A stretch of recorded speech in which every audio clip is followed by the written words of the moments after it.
এর প্রথম অতিথির কাছে আমাদের সাথে রয়েছেন ঢাকার যেহেতু এপিসোড আমাদের এখানে আমরা বেশ কিছু ডক্টরদের আজকে নিয়ে এসেছি যারা ঢাকায় বিভিন্ন মেডিকেল কলেজে এবং ইউনিভার্সিটিতে মেডিকেল কলেজে পড়াশোনা করছেন এরকম ডক্টরদের নিয়ে এসেছি আজকে আমাদের বিভিন্ন ইউনিভার্সিটির ফ্যান ক্লাব মেম্বারদের এবং সেই সাথে একজন ডাক্তার, তাকে আপনারা সবাই চেনেন, ডক্টর আলিফ।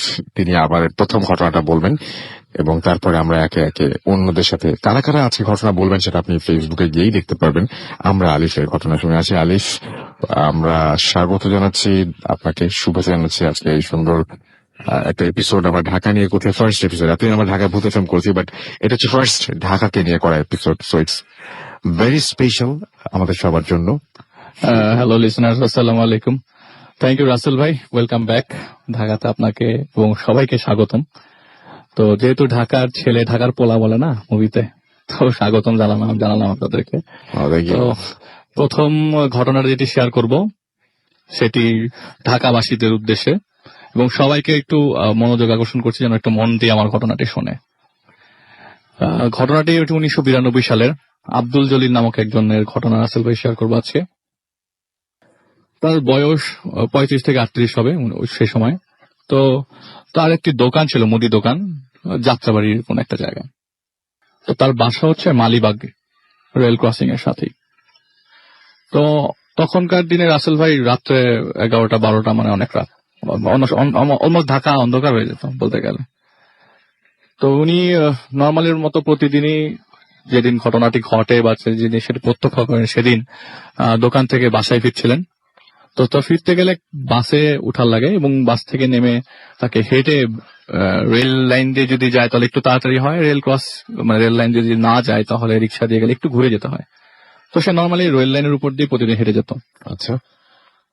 তো দোকান বন্ধ করতে করতে সেদিন এতই কাস্টমার ছিল যে দোকান বন্ধ করতে করতে রাত্রে 12টা-10 মতো বেজে যায়।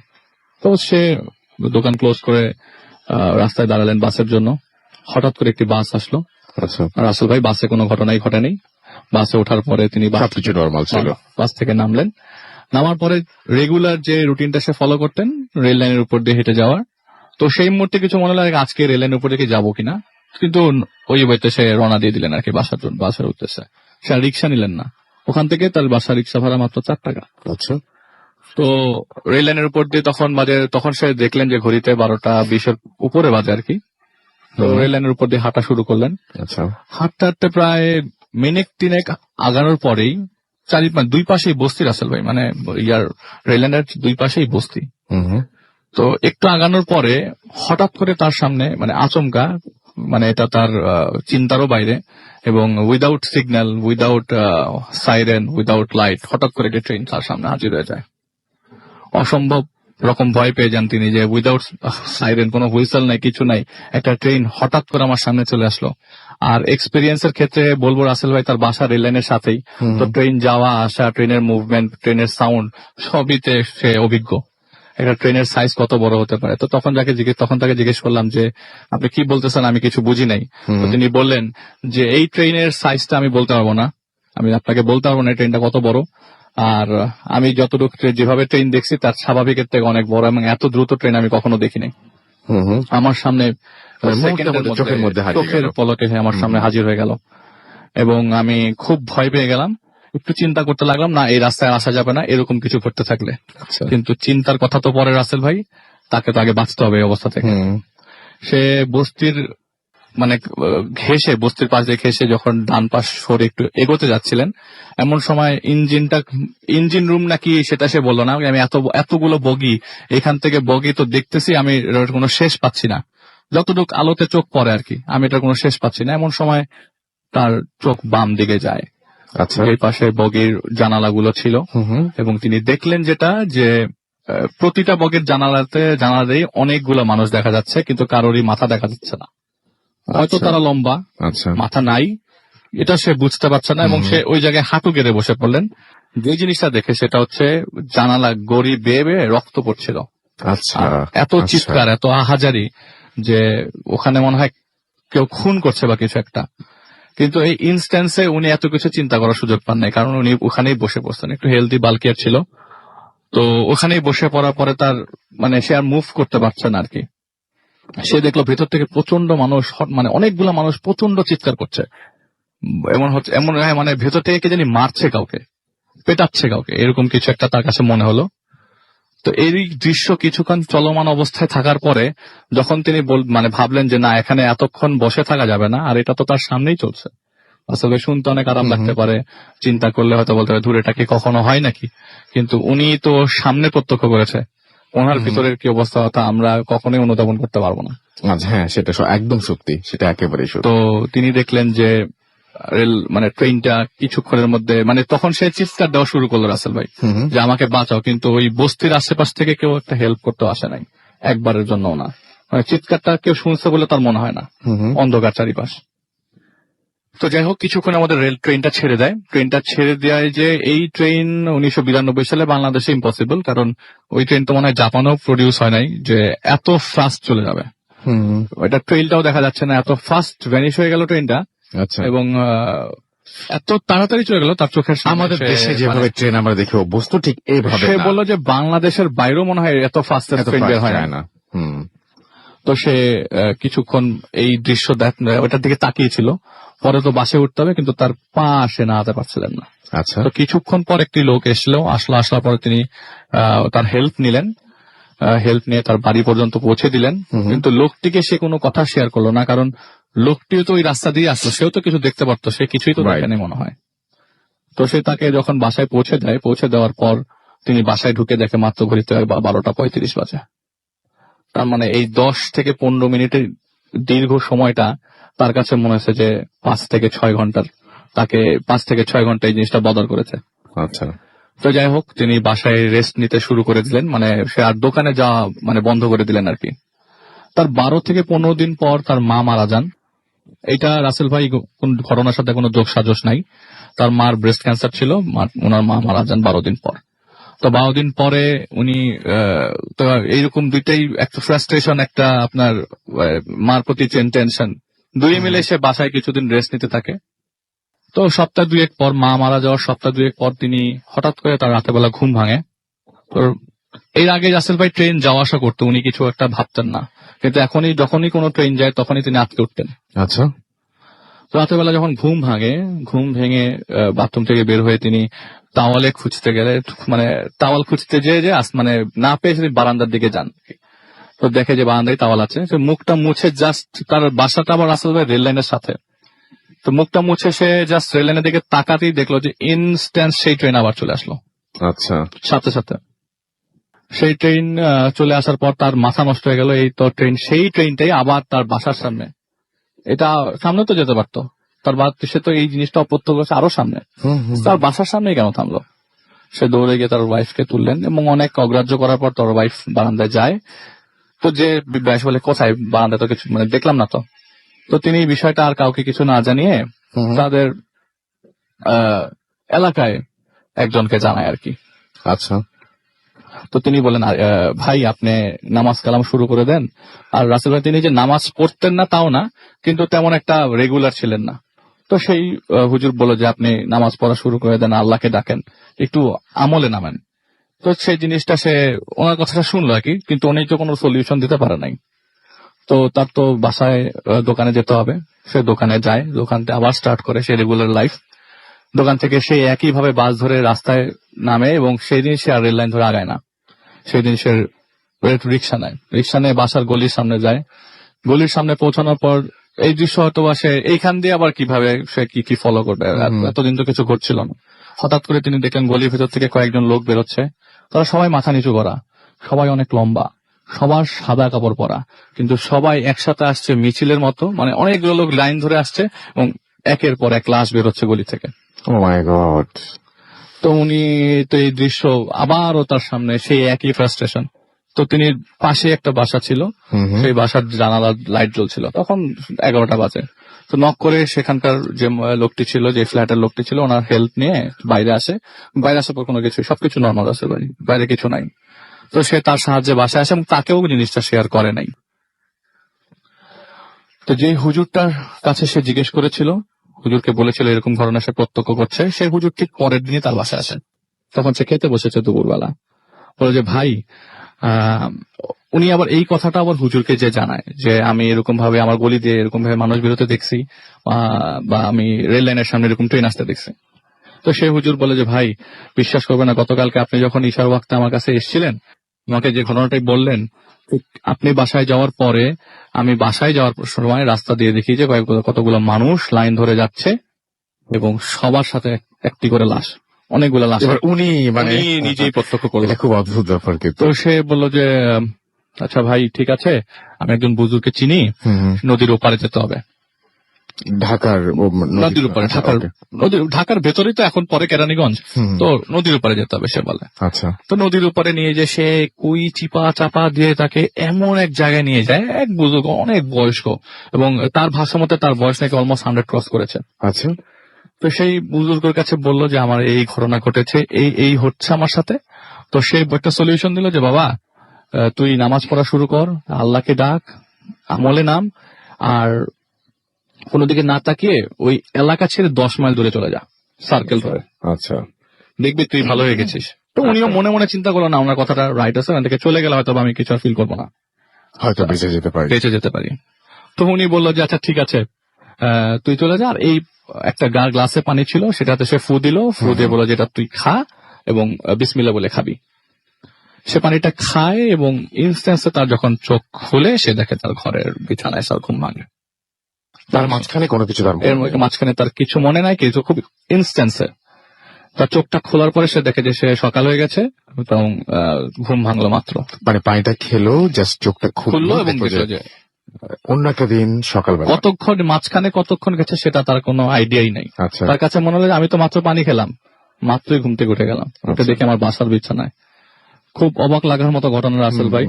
খালি বললো যে আরেকটা কথা বলে দেই, ছোট্ট একটা কথা, যে আমি ওই পানিটা খাওয়ার আগে মাথা নিচু করে খাচ্ছিলাম, তো আমি একটি জিনিস দেখি যে লোকটি আমাকে নিয়ে গেছে, যে লোকের কাছে, যে হুজুরটি আর যে বুজুর্গ যে ছিল, তারা দুজন যখন আমাকে পানি দেয় তো মাথা নিচু করার সময় দেখি তারা কেউ মাটিতে বসেছিল না, তবে দুইজনই ভাসমান অবস্থায় ছিলেন। এটা তার কাছে এটার কোনো ডিসক্রিপশনই নেই রাসেল ভাই। ওকে, তো এরপরে তিনি ওই এলাকা ছেড়ে দেন রাসেল ভাই। এরপরে তার আর কোনো কিছুই, এরপরে কোনো কিছু ফিল করে নাই আর। Right, thank you Arif. আমরা দেখতে পাচ্ছি অনেকেই SMS করছে, বিশেষ করে খুলনার অনেক SMS আসছে, সেই SMS পড়বো, তবে তার আগে একটা ঘটনায় যাই, সময় যেহেতু খুব কম। রাসেল ভাই জানি ভালো আছেন, তাই জিজ্ঞেস করলাম না কেমন আছেন। আমি আমার একটা ঘটনা পাঠালাম, যদি ভালো লাগে পড়বেন। এটা একেবারে সত্যি ঘটনা, পড়ে হয়তো কারো বিশ্বাস হবে না, বাট আমার সাথে ঘটেছে, তাই শুধু আমি জানি সত্যিটা। আমরা প্রতিনিয়ত, তার আগে বলে দেই যে বিভিন্ন মানুষের সাথে আমরা একসাথে বাস করি। আমরা বিশেষ করে যারা মেসে থাকি, যারা ইউনিভার্সিটির হোস্টেলে থাকি, তাদের কাছে এই ঘটনাটা অনেক বেশি অদ্ভুত লাগবে। তাদের জন্য বলছি যে আমরা সত্যিকার অর্থে পাশের মানুষটিকে কতটুকু চিনি। শুনুন গল্পটা। আমার নামটা প্রকাশ করব না প্লিজ, তাই নামটা এখানে না লিখে শেষে লিখলাম। অনেকদিন ধরে লিখবো ভাবছিলাম, বাট এই ঘটনার মেইন সাবজেক্ট আমার এক বন্ধুকে নিয়ে। ওর অনুমতি পাচ্ছিলাম না, তাই এতদিন লিখতে পারছিলাম না। তেমন বন্ধু, আজকে আমার ফ্রেন্ডটা অনুমতি দিল, বাট শর্ত নাম যেন প্রকাশ না হয়। তাহলে শুরু করলাম আমার ঘটনাটি। 2012 মে 7 তারিখের কথা। আমার বাসা নারায়ণগঞ্জের চাষারায়। আমাদের বাড়িটি হলো দুইতলার ডান পাশের ইউনিটে আমরা থাকি এবং আমাদের নিজেদের বাড়ি এটা। অন্য সব কটা ইউনিটের ওপর নিচে ভাড়া দেওয়া। আমার ফ্যামিলিতে আমি, আমার বড় বোন আর বাবা মা থাকেন। বড় বোনের বিয়ে হয়ে গেছে, এখন শ্বশুর বাড়িতে থাকে। ওই সময় তাই আমার বাবা মাকে এক বিশেষ কাজে আমাদের গ্রামের বাড়িতে তারা যান এবং 2 দিন সেখানে তাদের থাকতে হয়। আমার বড় বোন শ্বশুর বাড়িতে থাকেন, তাই বাড়িতে শুধুমাত্র একাই থাকতে হয় আমাকে। আমি ছোট একটা বিজনেস করি, এর কারণে সারাদিন বাড়িতেই থাকতে হয়। একেবারে সন্ধ্যার পরে বাসায় আসি, বাইরেই থাকতে হয়, সরি। সেই দিনও একইভাবে সন্ধ্যার পরে আসলাম। যেহেতু আমি বাসায় একা থাকবো, তাই এক ফ্রেন্ডকে, ওর নাম ধরি এক্স, ফোন করে আমার সাথে থাকার কথা বললাম। ওই ফ্রেন্ড রাজি। আমার ওই ফ্রেন্ডটা বর্তমানে এক এমবেসিতে চাকরিরত অবস্থায় আছে, বুঝুন অবস্থা। রাত প্রায় 9টার দিকে আমার ফ্রেন্ড অর্থাৎ এক্স, আমরা বাইরের হোটেল থেকে আগেই আমাদের রাতের খাবারের জন্য খিচুড়ি কিনে নিয়ে আসলাম। এরপরে 10টা 30-এর দিকে রাতের খাবার খেয়ে নিলাম। তারপর আমরা দুজনে কথা বলতে বলতে আর টিভি দেখতে দেখতে কখন ঘুমিয়ে পড়েছি বুঝিনি। রাত 2টা 50-এর দিকে ওয়াশরুমে যাবার জন্য ঘুম ভাঙলো। চোখ খুলে দেখি আমার ফ্রেন্ড এক্স বিছানায় নেই। আমার ফ্রেন্ডটি ওয়াশরুম থেকে এসে সবকটি রুম খুঁজলাম এবং বারান্দাও খুঁজে দেখলাম, কোথাও নেই। তখন সোজা ছাদে চলে গেলাম এবং আমি ভাবলাম যে নিশ্চয়ই ও ছাদে আছে। আমি সিঁড়ি দিয়ে উঠে ছাদের দরজার সামনে দাঁড়িয়ে চিৎকার দিয়ে তাকিয়ে আমি ছাদের দিকে তাকিয়ে শুধু এতটুকুই বুঝতে পারছি, চিৎকার দিয়ে নয়, ছাদের দিকে তাকিয়ে এতটুকুই বুঝতে পারছি যে ওখানে 3জন। কিছু বোঝার আগেই কি যে হলো আমি কিছুই বুঝতে পারছিলাম না। আমার মনে হচ্ছিল তখনই কি যেন 2 হাতের ডানার দিকে ধরে রাখছে আমাকে এবং সোজা ওপরের আকাশের দিকে উঠাতে শুরু করে দিয়েছে খুবই জোরে। আমি কিছুই বুঝতে পারছিলাম না তখন যে আমার সাথে কি হচ্ছিল, আমি এটা বুঝতে পারছিলাম না। একটু পরে একটা শব্দ আমার কানে আসলো, বলল যে ওর যেন কিছু না হয়। আমি বুঝতে পারলাম না যে এটা আমার ফ্রেন্ডের কথা বলার শব্দ কিনা। আমার ফ্রেন্ডের কথা বলার শব্দ এটা, আমি বুঝতে পারলাম সেটা, এবং আমার আর কিছুই খেয়াল নেই। যখন চোখ খুললাম তখন দেখি আমি রুমের বিছানায় এবং আমার বন্ধু নামাজ পড়ছে নিচে। আমি উঠে বসলাম। আমার 2 হাতের ডানায় খুব ব্যথা। ওখানে কি যেন ধরেছিল, সে আঙুলের ছাপ তখনও লেগেছিল। আমার বন্ধু নামাজ শেষ করে আমার পাশে এসে বসলো। আমি ভয়ে কিছুই বলতে পারছিলাম না। আমার ফ্রেন্ড আমার দিকে তাকিয়ে হাসি দিয়ে বলল, ভয় পেয়েছিস? কিচ্ছু না, আমি তোর বন্ধু, অন্য কিছু না। আর এই কথাটা কোনোদিন কাউকে বলবি না, তাহলে তোর খুব ক্ষতি হবে। তুই যেন কাউকে কিচ্ছু না বলিস, এর জন্য আমি তোর 2টা কাজ করে দেব। একটা হলো বিজনেসের প্রবলেম চলছে তোর যেটা, সেটা আমি সলভ করে দেব, এবং আরেকটা সেটা হচ্ছে বিশ্বাস করবেন কি রাসেল ভাই, আমার বিজনেসের প্রবলেমের কথাটা ও জানে আগে থেকেই। সেটা হচ্ছে যে আমার ভাইয়ের যে প্রবলেম, সেই প্রবলেম দূর করে দেবে। আমার বিজনেসের কথা আগে থেকে জানতো, কিন্তু আমার বোন আর দুলাভাই, অর্থাৎ বোন আর দুলাভাইয়ের যে ফ্যামিলির যে প্রবলেম, এটা ফ্যামিলির মানুষ ছাড়া আর কারো জানা ছিল না। তাহলে আমার ফ্রেন্ড জানলো কিভাবে, আমি কিছুতেই বুঝতে পারলাম না। আমিও কিছু জিজ্ঞেস করিনি ভয়ে। ও শুধু বলল, আমি শুনে হা হা হা হা করলাম শুধু, আর কিছু বললাম না। তার 2 দিন পরের কথা, আমার বিজনেসের প্রবলেম সত্যিই আর থাকলো না।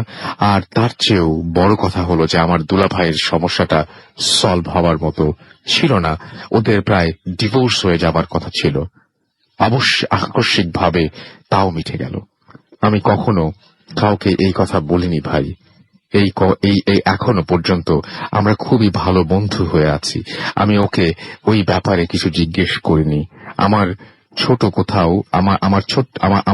কোথাও কোনো প্রবলেম হলেই, ছোট বা বড় যেটাই হোক না কেন, ওকে বলি, কিন্তু সলভ করার কথাটা বলি না। বলার পরে দেখি একাই সব ঠিক হয়ে গেছে। আর ও যখন যাকে পারে এইভাবে তাকে হেল্প করে, কিন্তু কাউকেই কিছু বুঝতে দেয় না। আমি যেন কখনো ওকে জিজ্ঞেস করি না। এখানেই শেষ করলাম রাসেল ভাই, ভালো লাগলে পড়ে শোনাবেন। তারপরে নাম লিখেছেন, সুতরাং আমি নামটা বলবো না। ফোন নাম্বারও দিয়েছেন। আমি খুবই চাই, আমি আপনার নামটা দেখতে পাচ্ছি, আমি খুবই চাই আপনি আমাদের স্টুডিওতে আসেন এবং আমাদের সাথে কথা বলেন, এবং আপনার ফ্রেন্ডকে বলবেন আমার জন্য দোয়া করতে, আমাদের সবার জন্য দোয়া করতে, এবং আমাদের প্রবলেম তিনি তার যে পাওয়ারই থাকুক না কেন, কোনো সুপার ন্যাচারাল পাওয়ার যদি থাকে, ডেফিনেটলি তিনি আমাদের জন্য দোয়া করলে আমরা উপকৃত উপকৃত হব। বিশেষ করে আমার জন্য বলবেন অবশ্যই, এবং আপনাকে আমি ইনভাইট করছি স্টুডিওতে। আপনি ডেফিনেটলি স্টুডিওতে এসে আমাদের সাথে এসে আপনার জীবনের আরো কিছু ঘটনা আমাদের সাথে শেয়ার করলে আমরা অনেক বেশি খুশি হব। জানিয়ে দিই, আগামী সপ্তাহে আমরা আসছি খুলনায়, এবং আগামী সপ্তাহে আমরা খুলনায় লাইভ করব। সেজন্য আপনাদের সহযোগিতা চাই। আপনাদের কাছ থেকে প্রচুর ইমেল আমরা এক্সপেক্ট করছি। দারুণ দারুণ সব ঘটনার আমরা জানি যে খুলনার মানুষ ভূত এফএম নিয়ে অনেক অনেক অনেক অনেক বেশি আগ্রহী। কয়েকদিন আগে মাসুম গিয়েছিল, সেও বলল যে ওইখানে সবাই প্রত্যেকে ভূত এফএম নিয়ে অনেক বেশি আগ্রহী। তো আমরা আসছি আগামী সপ্তাহে, আপনারা রেডি থাকুন এবং আমাদেরকে ইমেল পাঠিয়ে দিন। আমাদের ইমেল অ্যাড্রেস হচ্ছে bhutfm@radiofurti.fm। স্পেলিংটি খুব আস্তে আস্তে বলে দিচ্ছি, BHTFM@radiofort.fm। বেশি বলার দরকার নেই, কারণ এমনিতেই খুলনা থেকে অনেক ইমেল পাই। এসএমএস করতে হলে মোবাইলের মেসেজ অপশনে গিয়ে টাইপ করুন ফুর্তি ফুর্তি স্পেস দিয়ে লিখুন আপনার নাম, স্পেস দিয়ে আপনার মেসেজ পাঠিয়ে দিন 9840 নাম্বারে। আর আমাদের ফেসবুক, যে ফেসবুকে আপনি যেখানে যাবেন www.facebook.com/radio.furti এবং www.facebook.com/bhutfm.russell। আচ্ছা, আপনার পাশে যে মানুষটি এই মুহূর্তে আছে, এই ঘটনা শোনার পরে তাকে কতটুকু বিশ্বাস করা যায় চিন্তা করতে থাকুন।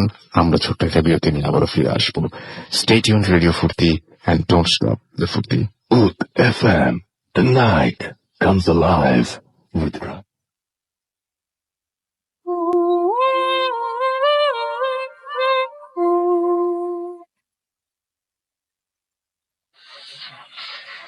Welcome back.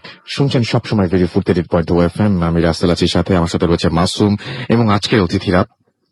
এই মুহূর্তে আমি যেটা করব, আপনাদেরকে ছোট্ট করে ঢাকায় যারা আমাদের ক্লাব করছেন, ভূত এফএম হরর ক্লাব, তাদের সাথে একটু পরিচয় করিয়ে দিব। মানে আমরা কিছুক্ষণ পরপরই করিয়ে দেবো, এখন দুজনের সাথে পরিচয় করে দিচ্ছি। আপনার নামটা একটু বলবেন। হ্যালো, আমি Jisan, East West University. So আপনি ইস্ট ওয়েস্ট ইউনিভার্সিটির হরর ক্লাবের মেম্বার। আমরা আরো একজন মেম্বারকে রেখেছি আমাদের এখানে। আপনি কোথাকার মেম্বার একটু আমাকে বলবেন আগে। আমি আকিব, নর্থ সাউথ থেকে। নর্থ সাউথ থেকে। সো আমরা ইস্ট ওয়েস্ট এবং নর্থ সাউথের দুজন মেম্বারকে পেয়ে গেছি। আপনি কোন ইয়ারে আছেন আকিব? ফার্স্ট ইয়ারে আছেন। Wish you all the best. আশা করছি যে আমাদের যে নেক্সট প্রোগ্রাম হবে সেই প্রোগ্রামে আমরা আপনাদের জানিয়ে দেবো। কেমন লাগছে ভূত এফএম এসে? অসাধারণ, থ্যাংক ইউ ভেরি মাচ। ওকে, আমরা তারপরে ঘটনায় চলে যাই এবং আমাদের সাথে আমাদের পরবর্তী অতিথি আছেন। আপনার সাথে পরবর্তীতে আবার কথা হবে। Thank you very much. এবং আমি আপনার নামটা একটু জানতে চাচ্ছি। তার আগে আমরা একটু এসএমএস পড়বো, নাহলে খুলনা এবং যারা এসএমএস পাঠাচ্ছেন কষ্ট করে, তারা সবাই আসলে খুব কষ্ট পাবেন।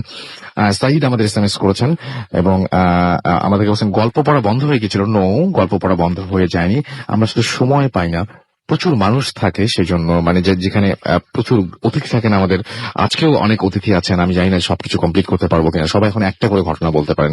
মিল্টন আমাদের এসএমএস করেছেন আমাদেরকে, আরিফা এবং আমাদেরকে এসএমএস করেছেন দেখতে পাচ্ছি, মাইকেল এবং সাকিব এবং সামি আমাদের এসএমএস করেছেন আমাদেরকে, রাজিউল এছাড়াও আমাদেরকে এসএমএস করেছেন, সাব্বির সিংড়া থেকে, খুলনা থেকে আনোয়ার এবং তার ওয়াইফ আফরিন বলেছেন আমরা থাকবো। তো ডেফিনেটলি আপনারা থাকবেন। আপনাদের একটা স্টোরি আমাদের পাঠান এবং আপনাদের নাম, ঠিকানা এবং ফোন নাম্বার অবশ্যই আমাকে ইমেল করবেন। আমার ইমেল অ্যাড্রেস হচ্ছে bhutfm@radiofurti.fm।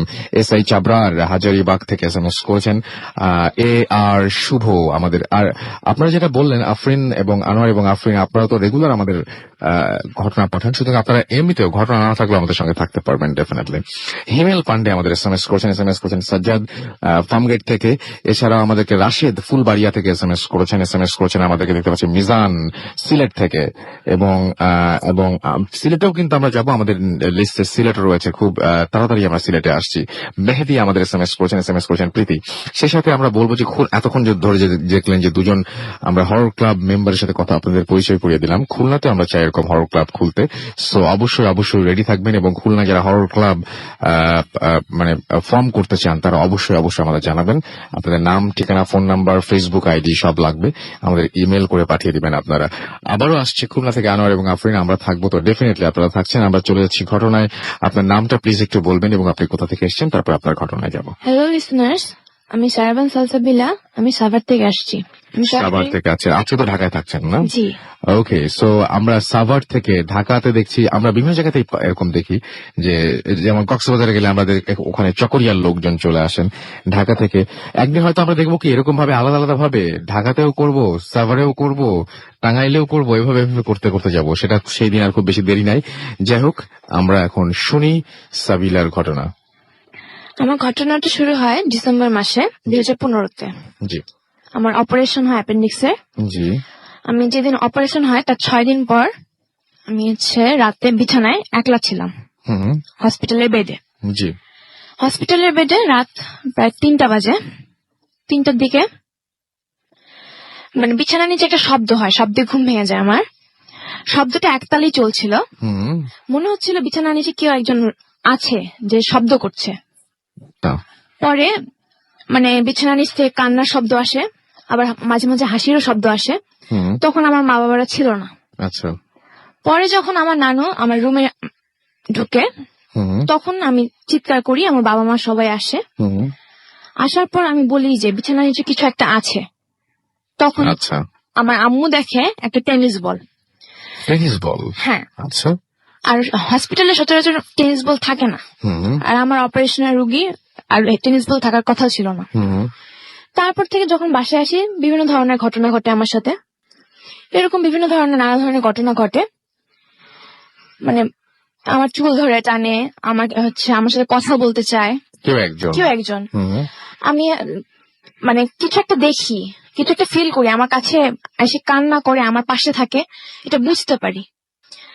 আমার ফ্যামিলিতে কেউ এসব বিশ্বাস করতো না। আচ্ছা, এই টেনিস বলটা হঠাৎ করে হসপিটালের ভেতরে আপনার বেডের নিচে কিভাবে আসলো? হসপিটালের বেডের নিচে কিভাবে আসলে এটা কিসে মানে আমি জানি না, কিন্তু ওখানে থাকার কথা ছিল না, কারণ আমার কোনোভাবেই থাকার কথা ছিল না। রাইট। এবং তারপর থেকেই সমস্যাটা শুরু হয়ে গেছে। ওকে। তারপর একদিন মানে 24শে ডিসেম্বর রাত 3টার সময় আচ্ছা, তার আগে বলি, আপনি টেনিস বলটা টাচ করেছিলেন বা বাসায় নিয়ে এসেছিলেন এরকম কোনো না, কিছু? টেনিস বলটা বাসায় নিয়ে আসা হয়নি। টাচ করেছিলেন? না, টাচও করা হয়নি। আচ্ছা, ওকে। তারপর থেকে রাত 3টার সময় আমার বিছানার পাশে কান্না শুরু হয়। তখন কান্নার শব্দটা একটু ধীরে ধীরে বাড়তে থাকে। প্রথমে আসতে হয়, তারপর আস্তে আস্তে বাড়তে থাকে। আচ্ছা। দেন আমার নানু আমার পাশে শুয়েছিল। নানুকে যখন জাগিয়ে তুলি, তখন নানু দেখে আমার মাথার কাছে একটা ঘন কালো ছায়া আমার দিকে তাকিয়ে আছে। আচ্ছা। তখন নানু জোরে জোরে মানে আয়াতুল কুরসি বিভিন্ন ধরনের সূরা পড়া শুরু করে। তখন মানে হাসির শব্দটা আরো বেশি বিকট ভাবে হয়। তখন ওই ছায়াটা ঘরের এক পাশ থেকে এসে দরজা বন্ধ করে দিয়ে চলে যায়। তখন আমাদের ফ্যামিলির সবাই বিশ্বাস করে। দেন 3 জানুয়ারি 2016-তে আমার বিকালবেলা আমি ঘুমাচ্ছিলাম, ঘুমের ঘরে একটা স্বপ্ন দেখি, যে স্বপ্নে একটা মেয়ে আমাকে মারে। কিন্তু আশ্চর্যের বিষয় হলো, স্বপ্ন থেকে আমি যখন উঠি, হ্যাঁ স্বপ্নে আমাকে যে যে জায়গায় মারা হয়েছে, ঘুম থেকে ওঠার পর সেই জায়গায় প্রচন্ড ব্যথা, আর আমার হাতেও কাটার দাগ ছিল। একজন যে হাত আমার চিপে ধরেছে সেই দাগটা ছিল। তারপর থেকে আমার অসুস্থ, মানে যখনই কিছু একটা দেখি তখন আমার অসুস্থ হয়ে যায়। এখনো মানে ডক্টর ঠিক মতো ধরতে পারেনি যে আমার কি রোগ হয়েছে। কিন্তু আপনি ছাপটা পান, ঘুম থেকে ওঠার পর ছাপটা পান। আর আপনি যিনি মারেন তার চেহারা কিরকম? তার চেহারা একটা মেয়ে, অনেক লম্বা চুল, মানে চোখ বড়। আর আরেকদিন ঘটনা ঘটছে, আমি সেলফি তুলতেছিলাম, আমার সেলফির পাশে চোখ ছিল। আচ্ছা। আমি সেলফি তুলতেছি, আমার পাশে একটা চোখ ছিল। সেটা না হয় ধরলাম আমি, টেকনিক্যাল ডিফিকাল্টিজ হতে পারে, কিন্তু বা কোনো ধরনের অন্য ঝামেলা হতে পারে, ক্যামেরার সমস্যা হতে পারে, হতেই পারে। বাট স্বপ্নে যে মেয়েটাকে দেখেন, এই মেয়েটার সাথে আপনার বাস্তবে কোনোদিন কি কোনো দেখা হয়েছিল বা এর সাথে কোনো পরিচয় আছে আমি আপনার? একদিন বই পড়ছিলাম, আমাদের জানালার যে সেটা অনেক বড় একটা জানালার কাঁচের জানালা, আর উপাস থেকে মানে দেখা যায় সবকিছু।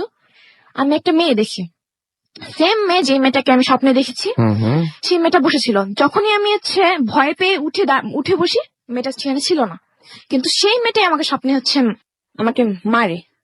এই মেয়েটাই মারে? তারপর থেকে আমি এখন অসুস্থ, মানে যখনই কোনো কিছু একটা ঘটনা ঘটে আমার জ্বর উঠে, আমার বমি হয়, এই ধরনের ঘটনা ঘটতেই আছে। ওকে, আমরা আপনার কাছে আবারও ফিরে আসব। আমরা তার মাঝখানে আমরা চলে যাব একটু বাবু ভাইয়ের কাছে। বাবু আমাদেরকে এবার ঘটনা বলবেন, এবং ঢাকা রিলেটেড ঘটনা। আমরা সবাই জানি যে উনি ঢাকাতেই থাকে এবং ঢাকার লালমাটিয়ায়। সো আমরা তো ঢাকার এপিসোড করছি, তো আমরা ঢাকার ঘটনা শুনি আপনার কাছ থেকে।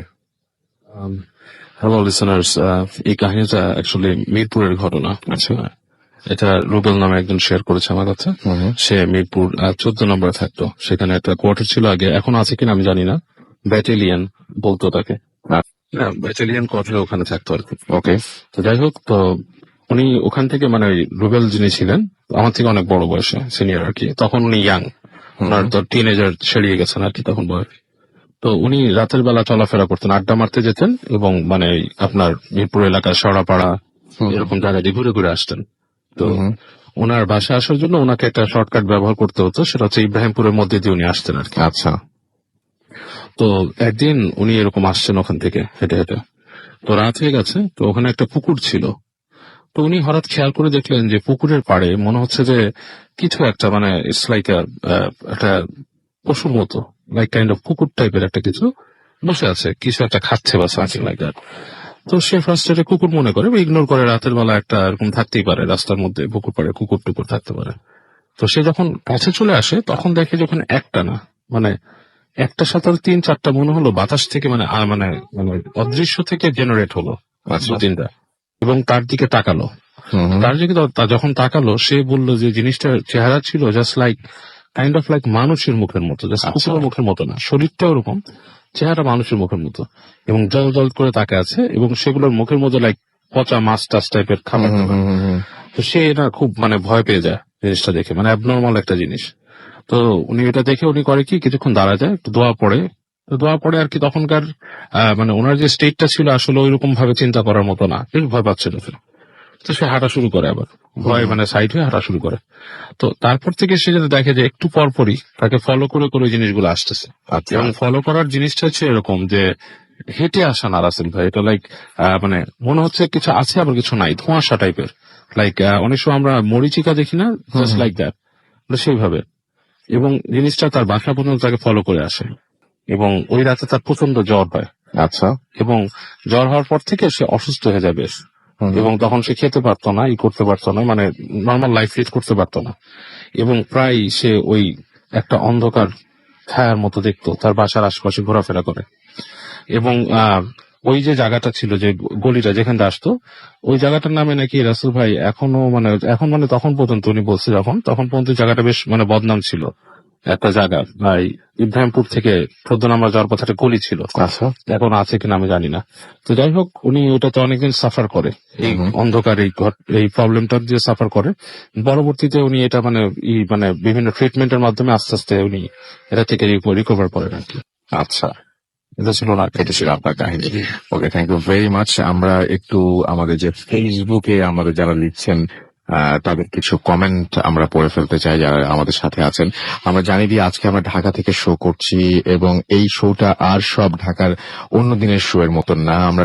আমরা পুরো বাংলাদেশ ঘুরতে বেরিয়েছি, তার মধ্যে ঢাকাও একটি জেলায় যেখানে আমরা শো করতে চেয়েছি, এবং আজকে সেই শোটা আমরা ঢাকায় বসে করছি। সাদ নাসিম আমাদের SMS করেছেন, না আমাদের কমেন্ট করেছেন ফেসবুকে। এমডি সুজন আমাদের লিখেছেন, এবং তিনি বলছেন যে তিনি ওমান থাকেন, সেখান থেকে তিনি ভূত এফএম শোনেন। থ্যাংক ইউ ভেরি মাচ আমাদের সঙ্গে থাকার জন্য।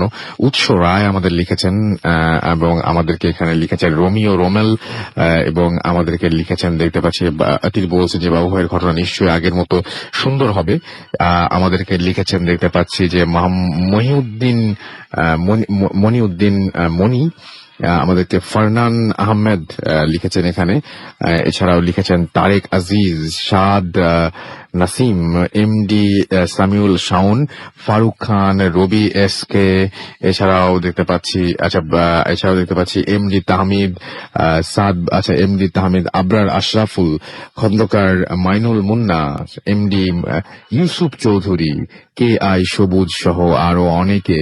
এছাড়া আমাদের যে ফেসবুক পেজ রয়েছে রেডিও ফুর্তির, সেখানেও দেখতে পাচ্ছি অনেকে লিখছেন, এবং অনেকে আপনাদের ঘটনা তুলে ধরছেন। সেটা একজন দীপ্ত আহমেদ জুয়েল, তিনি লিখেছেন লিখেছেন যে ভালো লাগছে, আমাদেরও খুব ভালো লাগছে যে আপনাদের ভালো লাগছে এটা জানতে পেরে। এছাড়াও আমার কাছে অনেক ঘটনা আছে লিখেছেন অনিক হোসেন। এছাড়াও ফজলে রাব্বানি আমাদের সাথে আছেন, সাব্বির এসকে আমাদের সাথে রয়েছেন পলাশ শিকদার, আসমা শাহিন আমাদের সাথে রয়েছেন, আনোয়ার হোসেন আমাদের সাথে রয়েছেন, রাজীব মন্ডল রিয়ান আমাদের সাথে রয়েছেন, দীপ্ত আহমেদ জুয়েল আমাদের সাথে রয়েছেন, সোহাগ মাহমুদ আমাদের সাথে রয়েছেন, সি আর হাসিব আমাদের সঙ্গে আছেন, হোসেন আল ফারা পরাগ আমাদের সাথে আছেন, আরিফ SH আমাদের সঙ্গে আছেন। এছাড়াও দেখতে পাচ্ছি আকরাম কুমিরা থেকে লিখেছেন নাইস স্টোরি, মাইকেল আমাদের সাথে আছেন। এছাড়া আমাদের সাথে রয়েছেন দেখতে পাচ্ছি মুস্তাক, এছাড়া আমাদেরকে দেখতে পাচ্ছি এছাড়া আমাদেরকে দেখতে পাচ্ছি রিয়েল আমাদের SMS করেছেন নরসিংদী থেকে, সুমন ফর্মগেট থেকে SMS করেছেন, তিনি এবং তার ওয়াইফ পলি তারা আমাদের সাথে আছেন এই মুহূর্তে, লাইট অফ করে তারা শুনছেন। অতুল আমাদের সাথে আছেন এই মুহূর্তে। এছাড়া আপনারা যদি থাকতে চান, আপনারা যদি আমাদের SMS পাঠাতে চান, তাহলে মোবাইলের মেসেজ নিয়ে টাইপ করুন ফুর্তি FORTI ফুর্তি স্পেস দিয়ে লিখুন আপনার নাম, স্পেস দিয়ে আপনার মেসেজ পাঠিয়ে দিন 9840 নাম্বারে। যদি আমাদের ইমেল করতে চান, আমাদের ইমেল অ্যাড্রেস হচ্ছে bhutfm@radiofuርቲ.fm, which is BHETFM@radiofuርቲ.fm। আপনার নাম, ঠিকানা এবং ফোন নাম্বার সহ আপনার জীবনে ঘটে যাওয়া বা আপনার জানা সেরা ঘটনা লিখে পাঠিয়ে দিন আমাদের কাছে। ঘটনার শুরুতে অবশ্যই উল্লেখ করুন যে ঘটনাটা আপনি স্টুডিওতে এসে শেয়ার করতে চান, নাকি আপনি চান আপনার ঘটনা আমরা পড়ে শোনাই। আর যারা দেশের বাইরে আছেন তা তো অডিও ক্লিপ পাঠাতেই পারেন। আর এবার আমরা ঘটনা চাই খুলনা থেকে, বিকজ নেক্সট উইক অর্থাৎ নেক্সট শুক্রবার আমরা আসছি, মানে দিস ফ্রাইডে আমরা আসছি খুলনায়। So get ready Khulna. আশা করছি আপনাদের প্রচুর ঘটনা আমরা পাবো। আর ফেসবুক আমাদের যে দুটো লিঙ্ক সেটা জানিয়ে দিচ্ছি, www.facebook.com/radiofuርቲ, www.facebook.com/bhuthfm.russell। ছোট্ট একটা বিরতির পরে আবারও নতুন অতিথিদের নিয়ে ফিরে আসবো। সেই পর্যন্ত আমাদের সঙ্গেই থাকবেন। স্টে টিউনড রেডিও ফুর্তি এন্ড ডোন্ট স্টপ দ্য ফুর্তি। Booth FM. The night comes alive with Graminphone.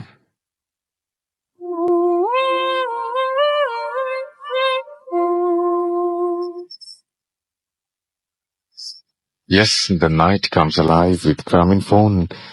শুনছেন সবসময় রেডিও ফুর্তি 8.0 FM।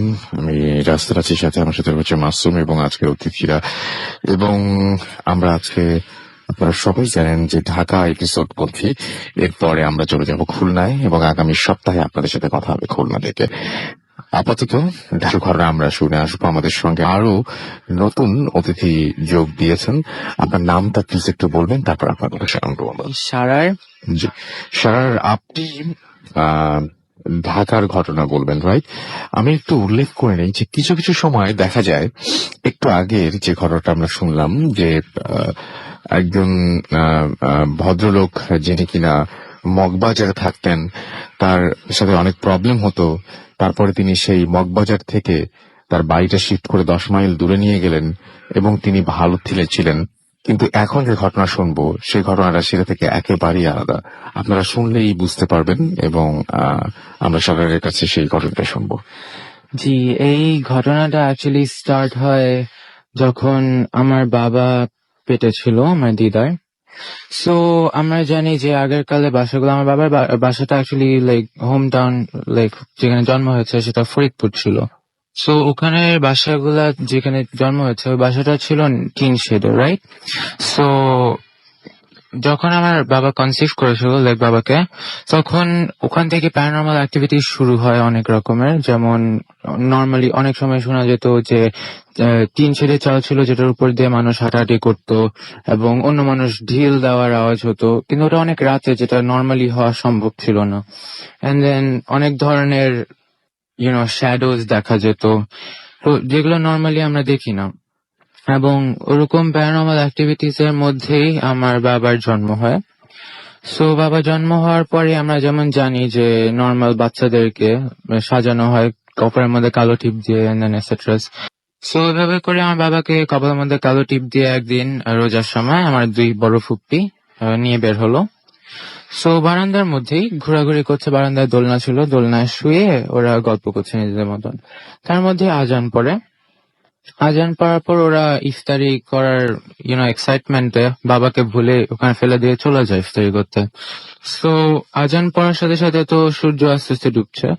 সো সূর্য ডুবার সাথে সাথে আমার বাবা কান্না শুরু করেন, এবং সেই কান্নাটা লাইক আনস্টপেবল, যে লাইক ওটা কন্টিনিউয়াসলি হচ্ছে তো হচ্ছে, মানে কোনোভাবে থামানো যাচ্ছে না। সো ওটার পরে আমাদের বাসার মানে ও দিদার বাসার ওখানে এক বুজুর্গ লোক থাকতো, তার কাছে নিয়ে যাওয়া হয়, তাকে বাবাকে নিয়ে যাওয়া হয়, এবং তারপরে হচ্ছিল গিয়ে অনেক সুরা টুরা পড়ে ওই লোকটা পরে বাবাকে ঠিক করালো, তার কান্নাটা বন্ধ হলো। তো ওই লোকটা বারবার করে ওয়ার্ন করে দিল আমার দিদাকে যে যে আপনার ছেলেকে নেক্সট টাইম থেকে আর কোনো সময় কপালে কালো চিপ দিবেন না। তো আমরা যেভাবে জানি যে যখন আমাদের কোনো ট্রাবল আসে আমরা ওটার উপায় পাই কিভাবে আমরা ওটাকে সলভ করবো, দেন ওটা আমরা সুন যখন ট্রাবলটা কেটে যায় আমরা কয়েকদিনের মধ্যে ওই জিনিসটা আবার ভুলে যাই। সো এরকমই কিছু একটা হলো। আমার ফুপ্পিরা কয়েক মাস পরে এক্স্যাক্টলি একইভাবে বাবাকে কাজল দিয়ে কপালের মধ্যে আবার বের করে নিয়ে যায়, এবং সন্ধ্যা হওয়ার সাথে সাথে আমার বাবা আবার কান্না শুরু করেন, এবং এবারে কান্নাটা একদম লাইক কোনোভাবেই থামানো যাচ্ছে না, এবং লাইক অলমোস্ট লাইক মরে যাওয়ার মতন কান্না করছে একটা বাচ্চা ছোট। সো অনেক চেষ্টা করার পর ওই লোকের কাছে নিয়ে যাওয়া হলো আবার। ওই লোক এখন বলে আমি তো এবার ঠিক করবো না আপনার বাচ্চাকে। আমি বললাম আপনাকে কোনো সময় যেন না দেওয়া হয়, তারপরেও আপনারা দিলেন, তো আমি এখন ঠিক করতে পারবো না আপনার বাচ্চাকে। পরে আমার মানে দিদা অনেক রিকোয়েস্ট করার পর সে দোয়াদৌড় শুরু করলো, এবং কিছুক্ষণ পর হচ্ছিল গিয়ে বাবা ঠিক হয়ে গেল, এবং বললো যে নেক্সট টাইম যদি কালো টিপ দেওয়া হয় আপনার বাচ্চাকে আর বাঁচানো যাবে না। অদ্ভুত ব্যাপার, আমরা সাধারণত কালো টিপ দিয়ে হচ্ছে নজরে এড়ানোর জন্য, কিন্তু এখানে পুরো জিনিসটা উল্টো ঘটলো। এক্স্যাক্টলি। আচ্ছা। বলে যে আপনার বাচ্চাকে যখনই কালো টিপ দেওয়া হয় কিছু একটা সামথিং একটার নজর লাগে ওর দিকে, যেটার জন্য এই কান্নাটা শুরু করে। সো গ্রোয়িং আপ আমার বাবা অনেক নটি চাইল্ড ছিল, রেকলেস ছিল অনেক বেশি। So he had always like ওর অনেক বেশি ইন্টারেস্ট ছিল এসব জিনিসে। সো এসব জানার পরে বাবা গ্রোয়িং আপ এগুলো জানলো, এন্ড বাবা যেহেতু একটা গভর্নমেন্ট সার্ভিস করে, সো বাবা ডিফারেন্ট জায়গায় পোস্টিংস হয়। তো সিলেটে পোস্টিং ছিল এই জন্য, এবং সিলেটে বাবা একটা কোর্স করতে গেছিল। সো বিল্ডিংটা যেমন ছিল ওটা আই শেপের বিল্ডিং, এবং বাবার গ্রাউন্ড ফ্লোরের রুম সবচেয়ে কর্নারে। সো বাবা প্রত্যেকদিন রাতে 9টা-10টার দিকে এরকম একা একা ছাদে যেত, ছাদে যেয়ে বলতো যে কে আমার সাথে থাকতে আমার দিকে নজর লাগাতে ছোটবেলা, সাহস থাকলে আমার সামনে আসো। সো এরকম একদিন করলো, 2 দিন করলো, 3 দিনের দিন বাবা যখন ছাদে গেল বাবা ফেল্ট আ বিট উইয়ার্ড, যেটা ইউজুয়ালি হয় না, বিকজ হি ডাজন্ট বিলিভ, কোনো সময় এসবে বিলিভ করে না। ট্রাস্ট করতো না হ্যাঁ, কোনো কিছু। এইসব বলে কিছু হয় না আসলে, এগুলো সব লেম। সো এগুলোর পরে বাবা আবার একইভাবে করলো, এবং 12টার দিকে বাসা চলে আসলো, রুমে এসে ঘুমালো। এবং নর্মালি কি হয়, বাবা শোয়ার আগে সব দরজা জানালা লক করে শোয়, কিন্তু আনফর্চুনেটলি আর সারপ্রাইজিংলি সেদিন বাবার পায়ের কাছে বা মাথার কাছে দরজাটা খোলা ছিল। সো ঘুমাচ্ছে ঠিক মিড নাইটের দিকে 1:30-2টা, এই সময় আবার হঠাৎ করে ঘুম ভাঙে, এবং বাবার মনে হয় যে বাবার সাথে there is someone, বাবা is not alone. Alone, okay. তো বাবা যেহেতু করিডোর থেকে হালকা লাইট আসছে, ওই লাইটের মধ্যে মোটামুটি ক্লিয়ারলি দেখা যায়, এবং বাবা দেখতে পারলো যে বাবার পায়ের কাছে একটা অসম্ভব সুন্দর মেয়ে দাঁড়ানো। মেয়েটা দেখতে মানে আমরা হিন্দুদের দুর্গা যে মূর্তিটা দেখি অলমোস্ট ওটার মতন দেখতে, জাস্ট ডিফারেন্স হচ্ছিল গিয়ে নর্মাল মেয়েদের চুল থাকে নিচ দিকে ছাড়া, ওই মেয়েটার চুল ছিল আকাশে উড়া, মানে অপোজিট ডাইরেকশনে উপরে ছিল, এবং গোল হওয়া ছড়ানো সব জায়গায়, এবং চোখগুলা রক্তের মতন লাল ছিল, এবং এক দৃষ্টিতে খুবই রাগ হয়ে বাবার দিকে তাকিয়ে আছে। তো বাবাটা দেখে মানে এমন ভয় পায়, বাবা বলা শুরু করে যে তুমি এখানে কেন এসেছো, তুমি এখান থেকে চলে যাও, এই মুহূর্তে চলে যাও। এবং এটা বলার পর সে নড়ে না কোনো দিকে, এবং একটু পরে তার বাম হাতটা উঠালো, এবং ওটার মধ্যে সে একটা মেয়ের চুল মুঠি করে ধরা ছিল, এবং এই মেয়েটার গলা কাটা ছিল। Okay. এটা দেখার পর বাবা প্রচন্ড ভয় পেয়ে আয়াতুল কুরসি পড়া শুরু করে।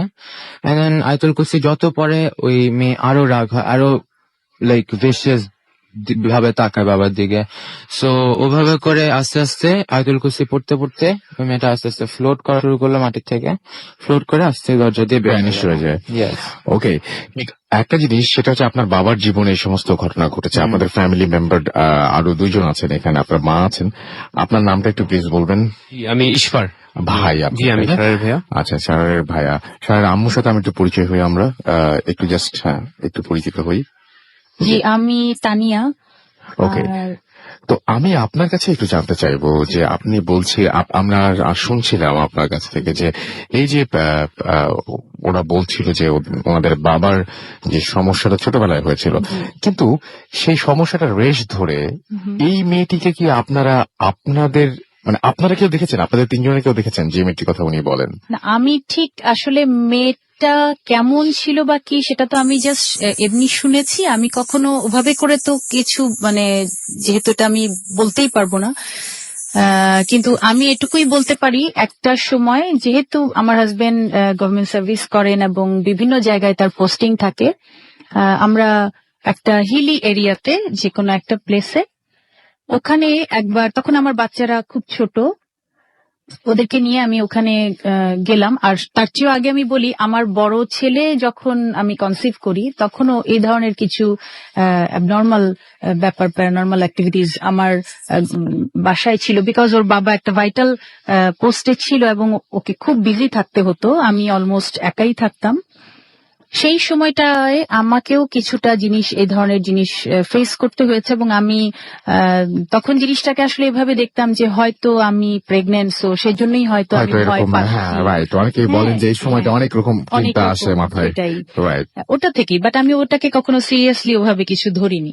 তারপর যখন একটু বড় হলো আর যখন সেই হিলের একটা জায়গায় আমরা গেলাম, ওখানে যাওয়ার পর একদিন মধ্যরাত্রিতে, আমি ঠিক সময়টা বলতে পারবো না, কিন্তু মধ্যরাত্রিতে আমি একটু মানে ওয়াশরুমে যাব, হঠাৎ আমি তাকিয়ে দেখলাম আমার পায়ের কাছে একটা বড় জানালা ছিল, খুব বড় একটা জানালা ছিল। তো আমি পর্দাটা সরানো ছিল, আমি ওখানে হঠাৎ করেই আমার চোখটা গেল এই জন্যে যে আমি দেখতে পেলাম যে আমি নিজেই ওখানে দাঁড়ানো আছি জানালার বাইরে। আচ্ছা, আমি দাঁড়ানো আছি, আমি আমার নিজেকে দেখতে পাচ্ছি। সেটা একটা ভয়ঙ্কর একটা ফিলিংস, এটা আমি এক্সপ্লেন করতে পারবো না। এক্স্যাক্টলি ঠিক সেই রকমই, যেরকম চুলগুলো উপর দিকে, একটা মানে অদ্ভুত অবস্থা চুলে, আর চোখটা ভীষণ টকটকে লাল এবং খুব রাগী চোখে আমি আমার নিজেকেই দেখছি। এবং আমি এতটাই ভয় পেলাম যে আমি ওর বাবাকে তখন ডেকে তুললাম, আমি এবং সাথে সাথে আমি আর কিছু তখন আর কিছু আমার মানে এর পরের অংশ আমার আসলে আর কিছু মনে নেই। আচ্ছা, একটা জিনিস সেটা হচ্ছে আপনারা বলছিলেন যে আপনাদের বাসায় আপনারা সবাই ফিল করেন যে আপনারা সবসময় একা না। হ্যাঁ, কেউ কিছু মানে কিভাবে ফিল করেন, মানে কিভাবে বুঝতে পারেন যে আপনি একটা হামাগুড়ি দেওয়ার কথা বলছিলেন? জি, একটু বলেন তো আমাকে। এটা হচ্ছে কি, যখন আমরা একটা লম্বা সময় যদি এমন হয় যে আমরা 3 জন আছি কি আমরা 2 জন আছি, তাহলে কিন্তু ব্যাপারটা ওভাবে কিছু হচ্ছে না। যখনই আলাদা আলাদা ভাবে থাকছি তখন ব্যাপারটা না, কিন্তু আমরা 4 জন একসাথে যখনই কোনো বাসায় একটু বেশি দিন আমরা থাকি, সেটা বছর 3-4 এই ধরনের কোনো কিছু, তখনই এই ব্যাপারটা কিন্তু কাজ করে। আচ্ছা, কাজ করে। এবং এখন যেটা হচ্ছে, ওর বাবার সাথে আগে কি হয়েছে সেটা আমি বিষয় না এখানে। এখন যেটা হচ্ছে যে আমরা বাকিরা যারা আছি আমরা সাফারটা করি, হ্যাঁ, বা আমরা সাফার বলবো না কি বলবো জানি না, আমরা ফিল করেন বা ফেস করেন ব্যাপারটা। রাইট। আচ্ছা, কি ফিল করেন বলেন তো, বা কি ফেস করেন আপনারা, কি ফিল করেন যে বাসায় কে থাকতে পারে, তার সে কেমন, বা এই যে হামাগুড়ির ব্যাপারটা এটা কিভাবে আপনার মাথায় আসলো, বা একটু যেদিন হামাগুড়ি দেওয়ার ব্যাপারটা আসলো, হামাগুড়ির ব্যাপারটা আমি একেবারেই জাস্ট হাঁটু দিয়ে একটা, আমি যেখানে ছিলাম, যেটা আমি বলছি যে একটা বাইরের একটা কান্ট্রিতে আমরা ছিলাম, 3টা বছর ছিলাম ওখানে, এবং সেখানে যেটা ছিল যে আমাদের ফুল বাসাটা ছিল আপনার কার্পেটিং করা ছিল। এখন সেখানে পায়ের কোনো শব্দ হবে না, খুব জোরে কেউ যদি পা ফেলে তাহলে ধুপ ধুপ করে কোনো শব্দ হয়তো হবে। সেক্ষেত্রে আমরা যেটা ফিল করতাম যে 4 হাতের পায়ের একটা শব্দ, আচ্ছা খুব জোরে কেউ ধুমধুম করে শব্দ করছে, এবং হাঁটুর মুড়ে ওখানে বসে দেন মানে মনে হতো যে উকি দেওয়ার চেষ্টা করছে। এবং সেই ফিলিংসটা আমি আসলে এক্সপ্লেইন করতে পারবো না, এটা কেমন করে কি আমি এটার কোনো ব্যাখ্যা নেই আপনার আমার কাছে এবং নেই। আপনি বুঝতে পারেন যে এই মানুষটার অস্তিত্ব আপনাদের ফ্যামিলিতে আছে। আমি একটু পাশে আপনার আর আমি হচ্ছে আপনার নামটা একবার একটু প্লিজ বলবেন। ইশফার, আপনিও কি এরকম ফিল করেন যে আপনার বাসায় মানে আরো একজনের অস্তিত্ব আছে? কখনো ফিল করেছেন এরকম মনে হয়? বাসায় যেমন এই যে হাঁটাহাঁটির যে আওয়াজগুলো বোঝে, এই আওয়াজ আমি শুনতাম, অনেকদিনই শুনতাম, বাট আমি কখনো ইউজুয়ালি জিনিসটাকে অতটা পাত্তা দিতাম না বা বিলিভ করতে চেতাম না, টু বি অনেস্ট। এই জন্য ইউজুয়ালি আমি হ্যালুসিনেশন বা কোনো এক্সপ্রেশন দিয়ে কাটিয়ে দিতাম। বাট কিছু কিছু যেমন কাহিনী যেগুলা আমার সাথে একটু বেশি সিরিয়াস যখন মনে হয়েছে, তখন আসলে এটা আমি যখন নিজেই এক্সপ্লেন করতে পারিনি, তখন আসলে বিশ্বাস করা ছাড়া উপায় ছিল না। যেমন আমার এরকম কুয়েতে আমরা যখন ছিলাম আর কি 3 বছর, তো আমার পরীক্ষা তখন চলছে, তো রাত্রেবেলা যেহেতু দাওয়াত, ফ্যামিলির দাওয়াত জন্য সবাই দাওয়াতে বাইরে, আমি আমার মতন বাসার সব লাইটস অফ করে আমার রুমে পড়ছি। তো আমার রুমে ঢুকার দরজাটা ছিল হচ্ছে গিয়ে যে আমার যে পড়ার টেবিল তার একটু পিছেই হাতের ডান দিকে। তো আমি আমার মতন পড়ছি টেবিলে, এবং point to be noted is that আমার দরজা যখন খুলতো, আমার দরজাটা একটু অয়েলিং প্রবলেম ছিল জন্য অনেক আওয়াজ হতো, শব্দ করতো, এবং রুমে বাতাস বা অন্য কিছু আসার কোনো সিস্টেম ছিল না। It was completely sealed off, central air condition থাকার কারণে it was sealed off. So আমি আমার মতন পড়ছিলাম ওই দিন। That was the first encounter যখন আমি অ্যাকচুয়ালি জিনিসটা ফিল করেছি যে আমি আমার মতন পড়ছি, হঠাৎ বিকট আওয়াজ করে আমার দরজা খুলে গেল, যেটা বন্ধ ছিল, দরজা খুলে গেল, এবং এটা একদম ক্লোজ রুমের দরজা হঠাৎ খুলে গেল। খুলে যাওয়ার পরের থেকে অ্যাজ ইফ আমার ঠিক রাইট বিসাইড মি যদি কেউ দাঁড়িয়ে থাকে, অবশ্যই আমি একটা প্রেজেন্স ফিল করতে পারবো। ফিল করলাম কেউ একজন দাঁড়িয়ে আছে আমার ঠিক পাশেই, পিছন সাইডে দাঁড়ানো। তো আমি যেহেতু আমি ট্রাই করছি যে এটা যাতে আমি না ফোকাস করি, আমি আমার কাজ করার চেষ্টা করছি, কিন্তু এতটাই বেশি প্রেজেন্সটা বোঝা যাচ্ছিল যে আমি পড়া বন্ধ করে পরে পিছিয়ে তাকাতে বাধ্য হলাম। এন্ড যখনই তাকালাম, আমি তাকানোর সাথে সাথে এমটি একটা feeling, pin drop silent, empty একটা ফিলিং, কোনো আওয়াজ নাই, শব্দ নাই, কোনো কিছু বোঝা যাচ্ছে না। তো আমি কিছুক্ষণ ওয়েট করে আবার আমি আমার পড়ায় ব্যাক করলাম। মনে করছি মনের ভুল হয়তো হবে, দরজা হয়তো এমনি খোলাই ছিল, আমি হয়তো বুঝিনি। বাট অ্যাজ সুন অ্যাজ আমি আবার পড়া শুরু করলাম, আমার দরজাটা আবার একা একা বন্ধ হয়ে যায়, ওই আওয়াজ করে বন্ধ হয়ে যায়। তখন আমি একটু ভয় পাই আর কি আসলে। আচ্ছা, আমার এইখানে আমি ইন্টারাপ্ট করি, সেটা হচ্ছে যে আপনারা 3 জন আপনারা বলছিলেন যে কেউ কাউকে এরকম ভাবে বলতেন না যে আপনারা ভয় পাচ্ছেন। একটা পর্যায়ে এসে আপনারা জানেন যে হ্যাঁ 3 জনই দেখেন। এখন প্রশ্ন হচ্ছে 3 জনই কি আসলে, দুটো মাইকি অন করা আছে তো না, 3 জনই কি আসলে একই জিনিস দেখেন নাকি 3 জন 3 রকম জিনিস দেখেন? মোস্টলি আমরা 3 জন একই জিনিসই, আমাদের সবই একই রকমই এক্সপিরিয়েন্সেস হয়, মোস্টলি একই ব্যাপারই দেখি, একটু এদিক ওদিক হয়তো কাহিনী, বাট যে অকারেন্স গুলো হচ্ছে সিমিলার। 3 জনই দেখেছি, বাট ইউজুয়ালি আমরা শেয়ার করতাম না, কারণ যেহেতু একা একা দেখছি মনে করতাম হ্যালুসিনেশন অর সামথিং, এগুলো বলে আমরা বলতাম না, বিকজ আমি বলতাম না কারণ আমি ভাবতাম বাচ্চারা ভয় পাবে এটা, আর আমি আর কি বলবো, কারণ আমি তো অনেকদিন আগে থেকেই এটা একটু একটু ফেস করছি, তো এটা বলে ওদেরকে আমি শুধু শুধু ভয় পাওয়াতে চান নাই আপনি। হ্যাঁ সেটাই। আর বাচ্চারা কেন বলতো না, ওরা হয়তো ভাবতো যে মাম্মা বিলিভ করবে না। হ্যাঁ, আপনারা বন্ধুদের সাথে কোনদিন মনে হয় শেয়ার করেন এগুলো? না, আসলে শেয়ার না করার আসল কারণ হচ্ছে গিয়ে মনে করতাম বিশ্বাস করবে না, হয়তো হ্যালুসিনেশন, মজা। বাবা কিছু দেখেন কি আপনাদের বাসায়? না, বাবা ছাড়া আমরা সবাই দেখি। বাবা অ্যাকচুয়ালি মেবি বাবা দেখে, এবার বাবা দেখলেও বাবা কোনো সময় বলে না আমাদের, আমরা যাতে আরো ভয় না পাই, এই জন্য আমাদেরকে কোনো এক্সপ্রেস করে এটা নিয়ে কোনো কথা বলতে চায় না। whatever it is, মানে I hope he's listening to us. তো আচ্ছা, so আমার মনে হয় যে মানে যদি এরকম সুযোগ হয় যে উনি আলাদাভাবে যদি কোনোদিন আসেন, তাহলে আমরা হয়তো ওর কাছ থেকে শুনতে পারবো। আপনারা 3 জন সেম জিনিস দেখেন এবং আপনারা সবসময় মনে হয় যে আপনারা একা না, এবং আপনারা প্রত্যেকে কি আলাদা রুমে থাকেন? হ্যাঁ, অলমোস্ট আমরা আলাদা রুমে থাকি, এবং আপনি বুঝতে পারেন যে আপনার রুমে কেউ একজন আছে। হ্যাঁ, আপনার রুমে, আপনাদের বাসায় যিনি থাকুন না কেন, হয় তিনি একসাথে 3টা রুমে থাকতে পারেন, আর না হয় তিনি খুব মানে সবসময় যাওয়া আসার মধ্যে পাইচারির মতো থাকেন, এই রুম থেকে এই রুম, এই রুম থেকে এই রুম, এই রুম থেকে এই রুম। এনিওয়েজ, আমরা থ্যাংক ইউ ভেরি মাচ আমাদের এখানে আসার জন্য এবং আমাদেরকে সময় দেওয়ার জন্য আপনাদেরকে অনেক অনেক ধন্যবাদ। আশা করছি যে আপনাদের এই সমস্যাটা কেটে যাবে। আমরা একটা ইমেইলে যাব এবং ইমেইলটা যেহেতু প্রত্যেকবারই আমরা একটা দেশি এবং বিদেশি ইমেল মিলিয়েই পড়তে হয়, কারণ কিছু করার নেই। সিঙ্গাপুর থেকে আমরা পেয়েছি এই ইমেলটি। আমাদের এখানে লিখেছেন যে FAE তে ক্লাস শুরু হওয়ার 18 দিন আগে আমি সিঙ্গাপুরে পা রাখি। ডর্মে সিট পাই, কিন্তু ডর্ম বলতে গেলে পুরো খালি। যদিও আমাদের কলেজ ফ্রি, তবুও নতুন জায়গা, নতুন মানুষ বলে নিজেকে গুটিয়ে রেখে নিজের রুমে আর বাইরে ঘুরে বেড়াচ্ছি। 4-5 দিন এভাবে কাটলো। সেদিন লাঞ্চ সেরে রুমে ফিরে সিগারেট ধরিয়ে বাইরে লবিতে দাঁড়িয়েছি। আমার ডিপার্টমেন্টের ক্যামেরা ইন্সট্রাক্টর আর ডর্ম সুপারকে আসতে দেখে সিগারেট নিভিয়ে দিলাম। আমার রুম থেকে 9 তলায় সি ইউনিটের শেষে। সুপার আমার হালচাল জিজ্ঞেস করে কিছু রুলস বুঝিয়ে দিয়ে যাবার সময় আমাকে সাবধান থাকার জন্য বললেন। আমি অ্যাজ ইউজুয়াল ভেবে রুমে এসে চেঞ্জ করে আবার বাইরে বের হয়ে যাই। ওই দিন আমার চাকরি জীবন শুরু হবে সিঙ্গাপুরে। সানটেক কনভেনশন হলে কারিগরি সহকারী ছিলাম। ওই দিন কাজ বুঝে নিতে রাত অনেক হয়ে যায়। ডর্মে ফিরে ফ্রেশ হয়ে কানে হেডফোন লাগিয়ে শুয়ে পড়লাম। কখন ঘুমিয়ে পড়েছি টের পাইনি।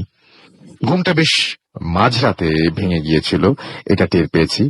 আমার রুমে 2 জন থাকার ব্যবস্থা, একটা বেড খালি। আমি পানি খাবো বলে বিছানা ছেড়ে দাঁড়িয়েছি। আমার রুমের দরজা খোলা ছিল। ভাবলাম ক্লান্ত জনিত কারণে হয়তো দরজা বন্ধ করা হয়নি। দরজা বন্ধ করার জন্য গিয়ে দাঁড়াতে কেমন একটা অস্বস্তি লাগছিল। দরজায় হাত দিতে হাই ভোল্টেজ শক খেলাম। ছিটকে ফুট 1.5 দূরে বিছানায় গিয়ে পড়লাম। তারপর শুরু হলো তাণ্ডবলীলা। রুমের আসবাবপত্র কেউ যেন আছড়ে মেরে নিচে ফেলছে। যা দেখলাম তার লিখার ভাষা নেই। আমার পাশের বিছানাপত্র মনে হলো কোনো ধারালো কিছু দিয়ে ছেঁড়া হচ্ছে। কেউ একজন ছিঁড়ছে। আমি তাকে দেখছি, কিন্তু ঝাপসা। মনে হলো কালো রং, পশু জাতীয় কিছু একটা হবে, আবার পশু নয়। আমার স্পষ্ট মনে আছে আমি আলো নিভাইনি। এখন আলো নেই রুমে। বাইরে চাঁদের আলোতে যা বোঝা যায় ওইটুকুই। আমি চুপ করে ব্যাপারটা দেখছিলাম। আমি জানি এখন চিৎকার করে লাভ নেই, কারণ এই ইউনিটে আমি একা রয়েছি। আমার চিৎকার অন্য ঘর বা ইউনিটে যাবে না। প্রায় 1 ঘন্টা পর তাণ্ডবলীলা থামে। আমার রুমে আমি নিজেই আমার রুম চিনতে পারছিলাম না। এক ছুটে ফ্লোর সুপারভাইজারের রুমে গিয়ে আমি তাকে ডেকে তুলি এবং তিনি আমাকে নিয়ে আমার রুমে আসলেন। আমি অনেক বেশি এটা কিসের তাণ্ডবলীলা ছিল, রুম কিসে আমি থান্ডার্ড হয়ে যাই যে কিসের তাণ্ডবলীলা। রুম যেমন ছিল তেমনই আছে। তাহলে মাঝখানে যে ঘটনাগুলো, সেই ঘটনাগুলো কি জন্য ঘটলো, কেন ঘটলো? কেউ যদি বলেন যেটা হ্যালুসিনেশন, কেউ যদি বলেন যে না এটা অন্য কোনো কারণে হয়েছে, আগে কখনো হয়নি, সেদিন কেন হলো এবং কেন ঘটেছিল সেই ঘটনাটা, এইটার কোনো ব্যাখ্যা যদি আপনাদের থাকে অবশ্যই আমাদের জানিয়ে দেবেন। আমরা আরো একবার জানিয়ে দিই যে এই মুহূর্তে আমি আছি ঢাকায় এবং আগামী সপ্তাহে আমরা পুরো টিম আসছি খুলনায়। আপনাদের সাথে কথা হবে। আপনারা যারা ক্লাব মেম্বার হতে চান তাদের সাথে কথা হবে, আমাদের যে হরর ক্লাব মেম্বার তাদের সাথে কথা হবে, যারা ঘটনা পাঠাতে চান তাদের সাথে কথা হবে। আমরা এখন একটা ছোট্ট বিরতিতে যাব, বিরতির পরে আবারও ফিরে আসবো। সেই পর্যন্ত আশা করছি আমাদের সঙ্গেই থাকবেন। স্টে টিউনড টু রেডিও ফুর্তি এন্ড ডোন্ট স্টপ দ্য ফুর্তি। Bhoot FM. The night comes alive with Ramin.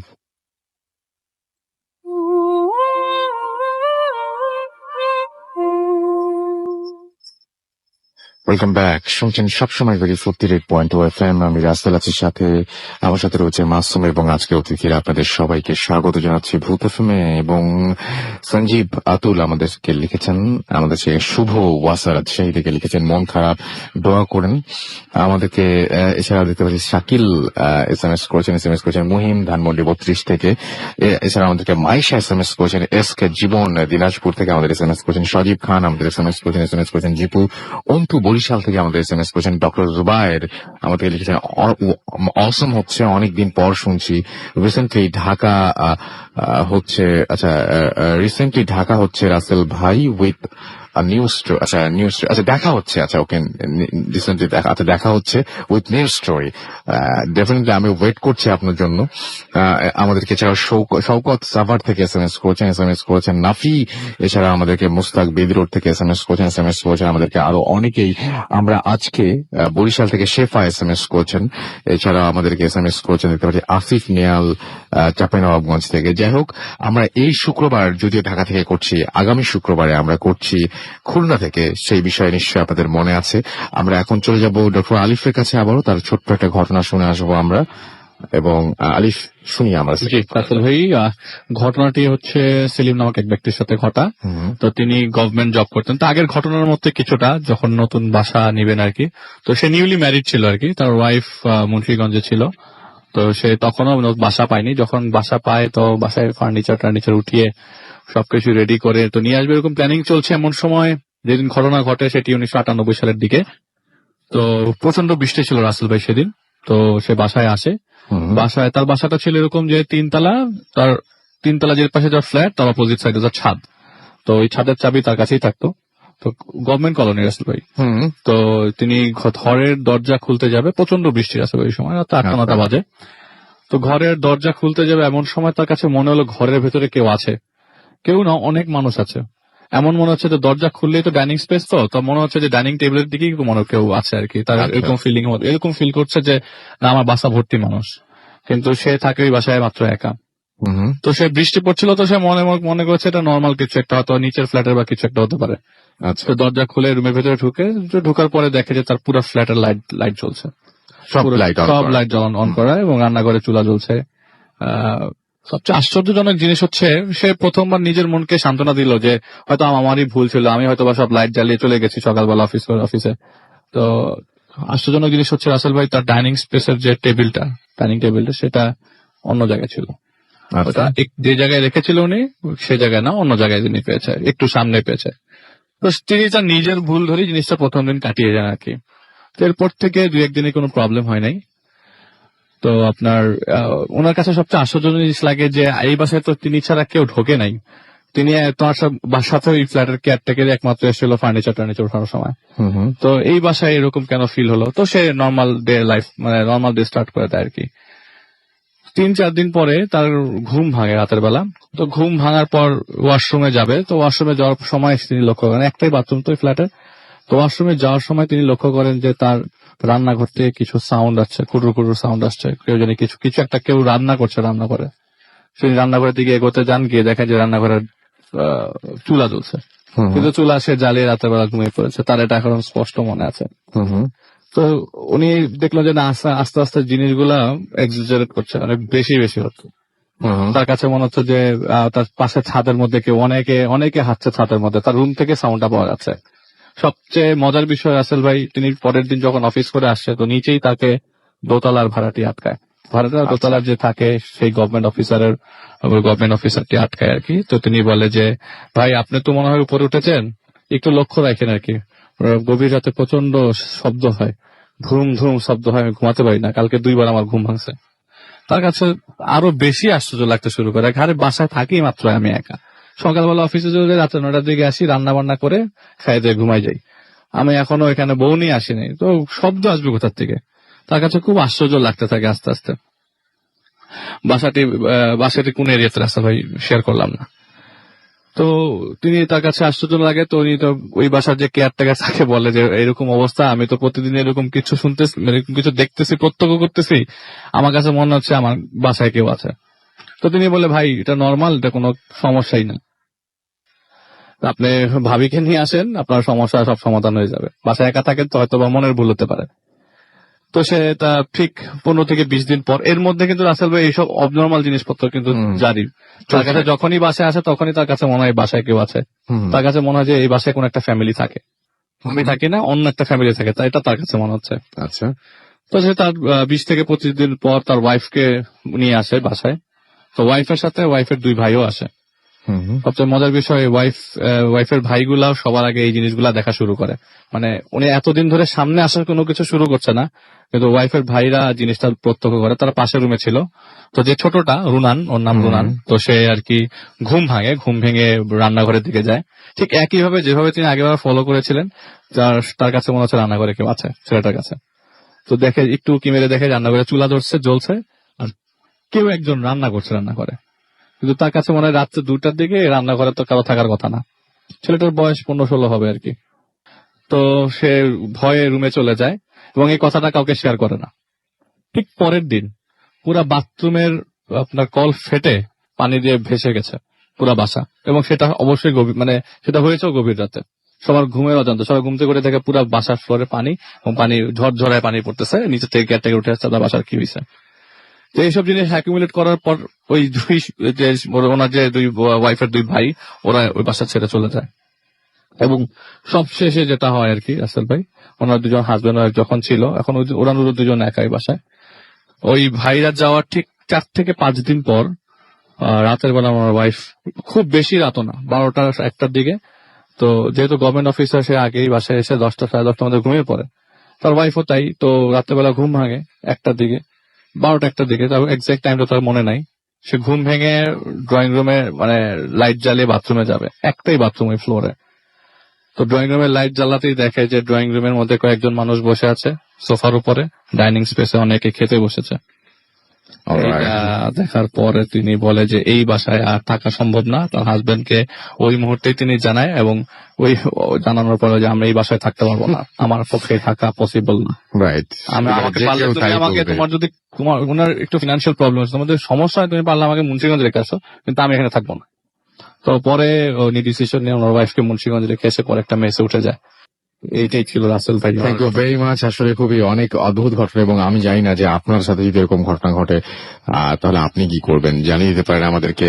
আমি দেখতে পাচ্ছি যে আল রাজি রিটার্নস চমৎকার একটা কথা লিখেছেন। আপনারা সবাই ফেসবুকে গিয়ে আমাদের পেজে গিয়ে লিখতে পারেন, এবং তারা অনেক রিপ্লাইও আছে, দেখতে পারেন সেটা। হুসাইন আল ফারা পরাগ আমাদের সাথে আছেন, আমাদের সাথে রাজু আহমেদ আছেন খুলনা। রাসেল ভাই কংগ্রেচুলেশনস, খুলনাতে ভূত এফএম হবে, অনেক ভালো লাগছে। আমরা খুলনাবাসী আপনাদের অপেক্ষায় থাকলাম, আমরাও খুব অপেক্ষায় আছি আপনাদের ঘটনায়। বরিশাল কবে আসবেন? আবরার আশরাফুল জানিয়েছেন খুব তাড়াতাড়ি, খুলনার পরে বরিশাল হয়ে যেতে পারে। হ্যাঁ, খুলনার পরে বরিশাল হওয়ার একটা পসিবিলিটি কিন্তু আছেই, সো রেডি থাকেন আপনারাও। এছাড়াও দেখতে পাচ্ছি আমাদেরকে এখানে লিখছেন রেডিও ফুর্তির এই প্রোগ্রামটা। আচ্ছা, মিষ্টি মনি আমাদের সাথে আছেন, এবং আমাদেরকে দেখতে পাচ্ছি সাদ খান SMS করেছেন এখানে, লিখেছেন এখানে। আচ্ছা, মিষ্টি মনি আমাদের এখানে লিখেছেন, তারপরে সাদ খান আমাদের এখানে লিখেছেন, এবং আমাদের এখানে লিখেছে। আচ্ছা, মিষ্টি মনি অবশ্য অনেক মজার একটা কমেন্ট করেছেন, সেই কমেন্টটা আপনারা দেখতে পারেন এবং সেখানে আপনারা রিপ্লাই দিতে পারেন।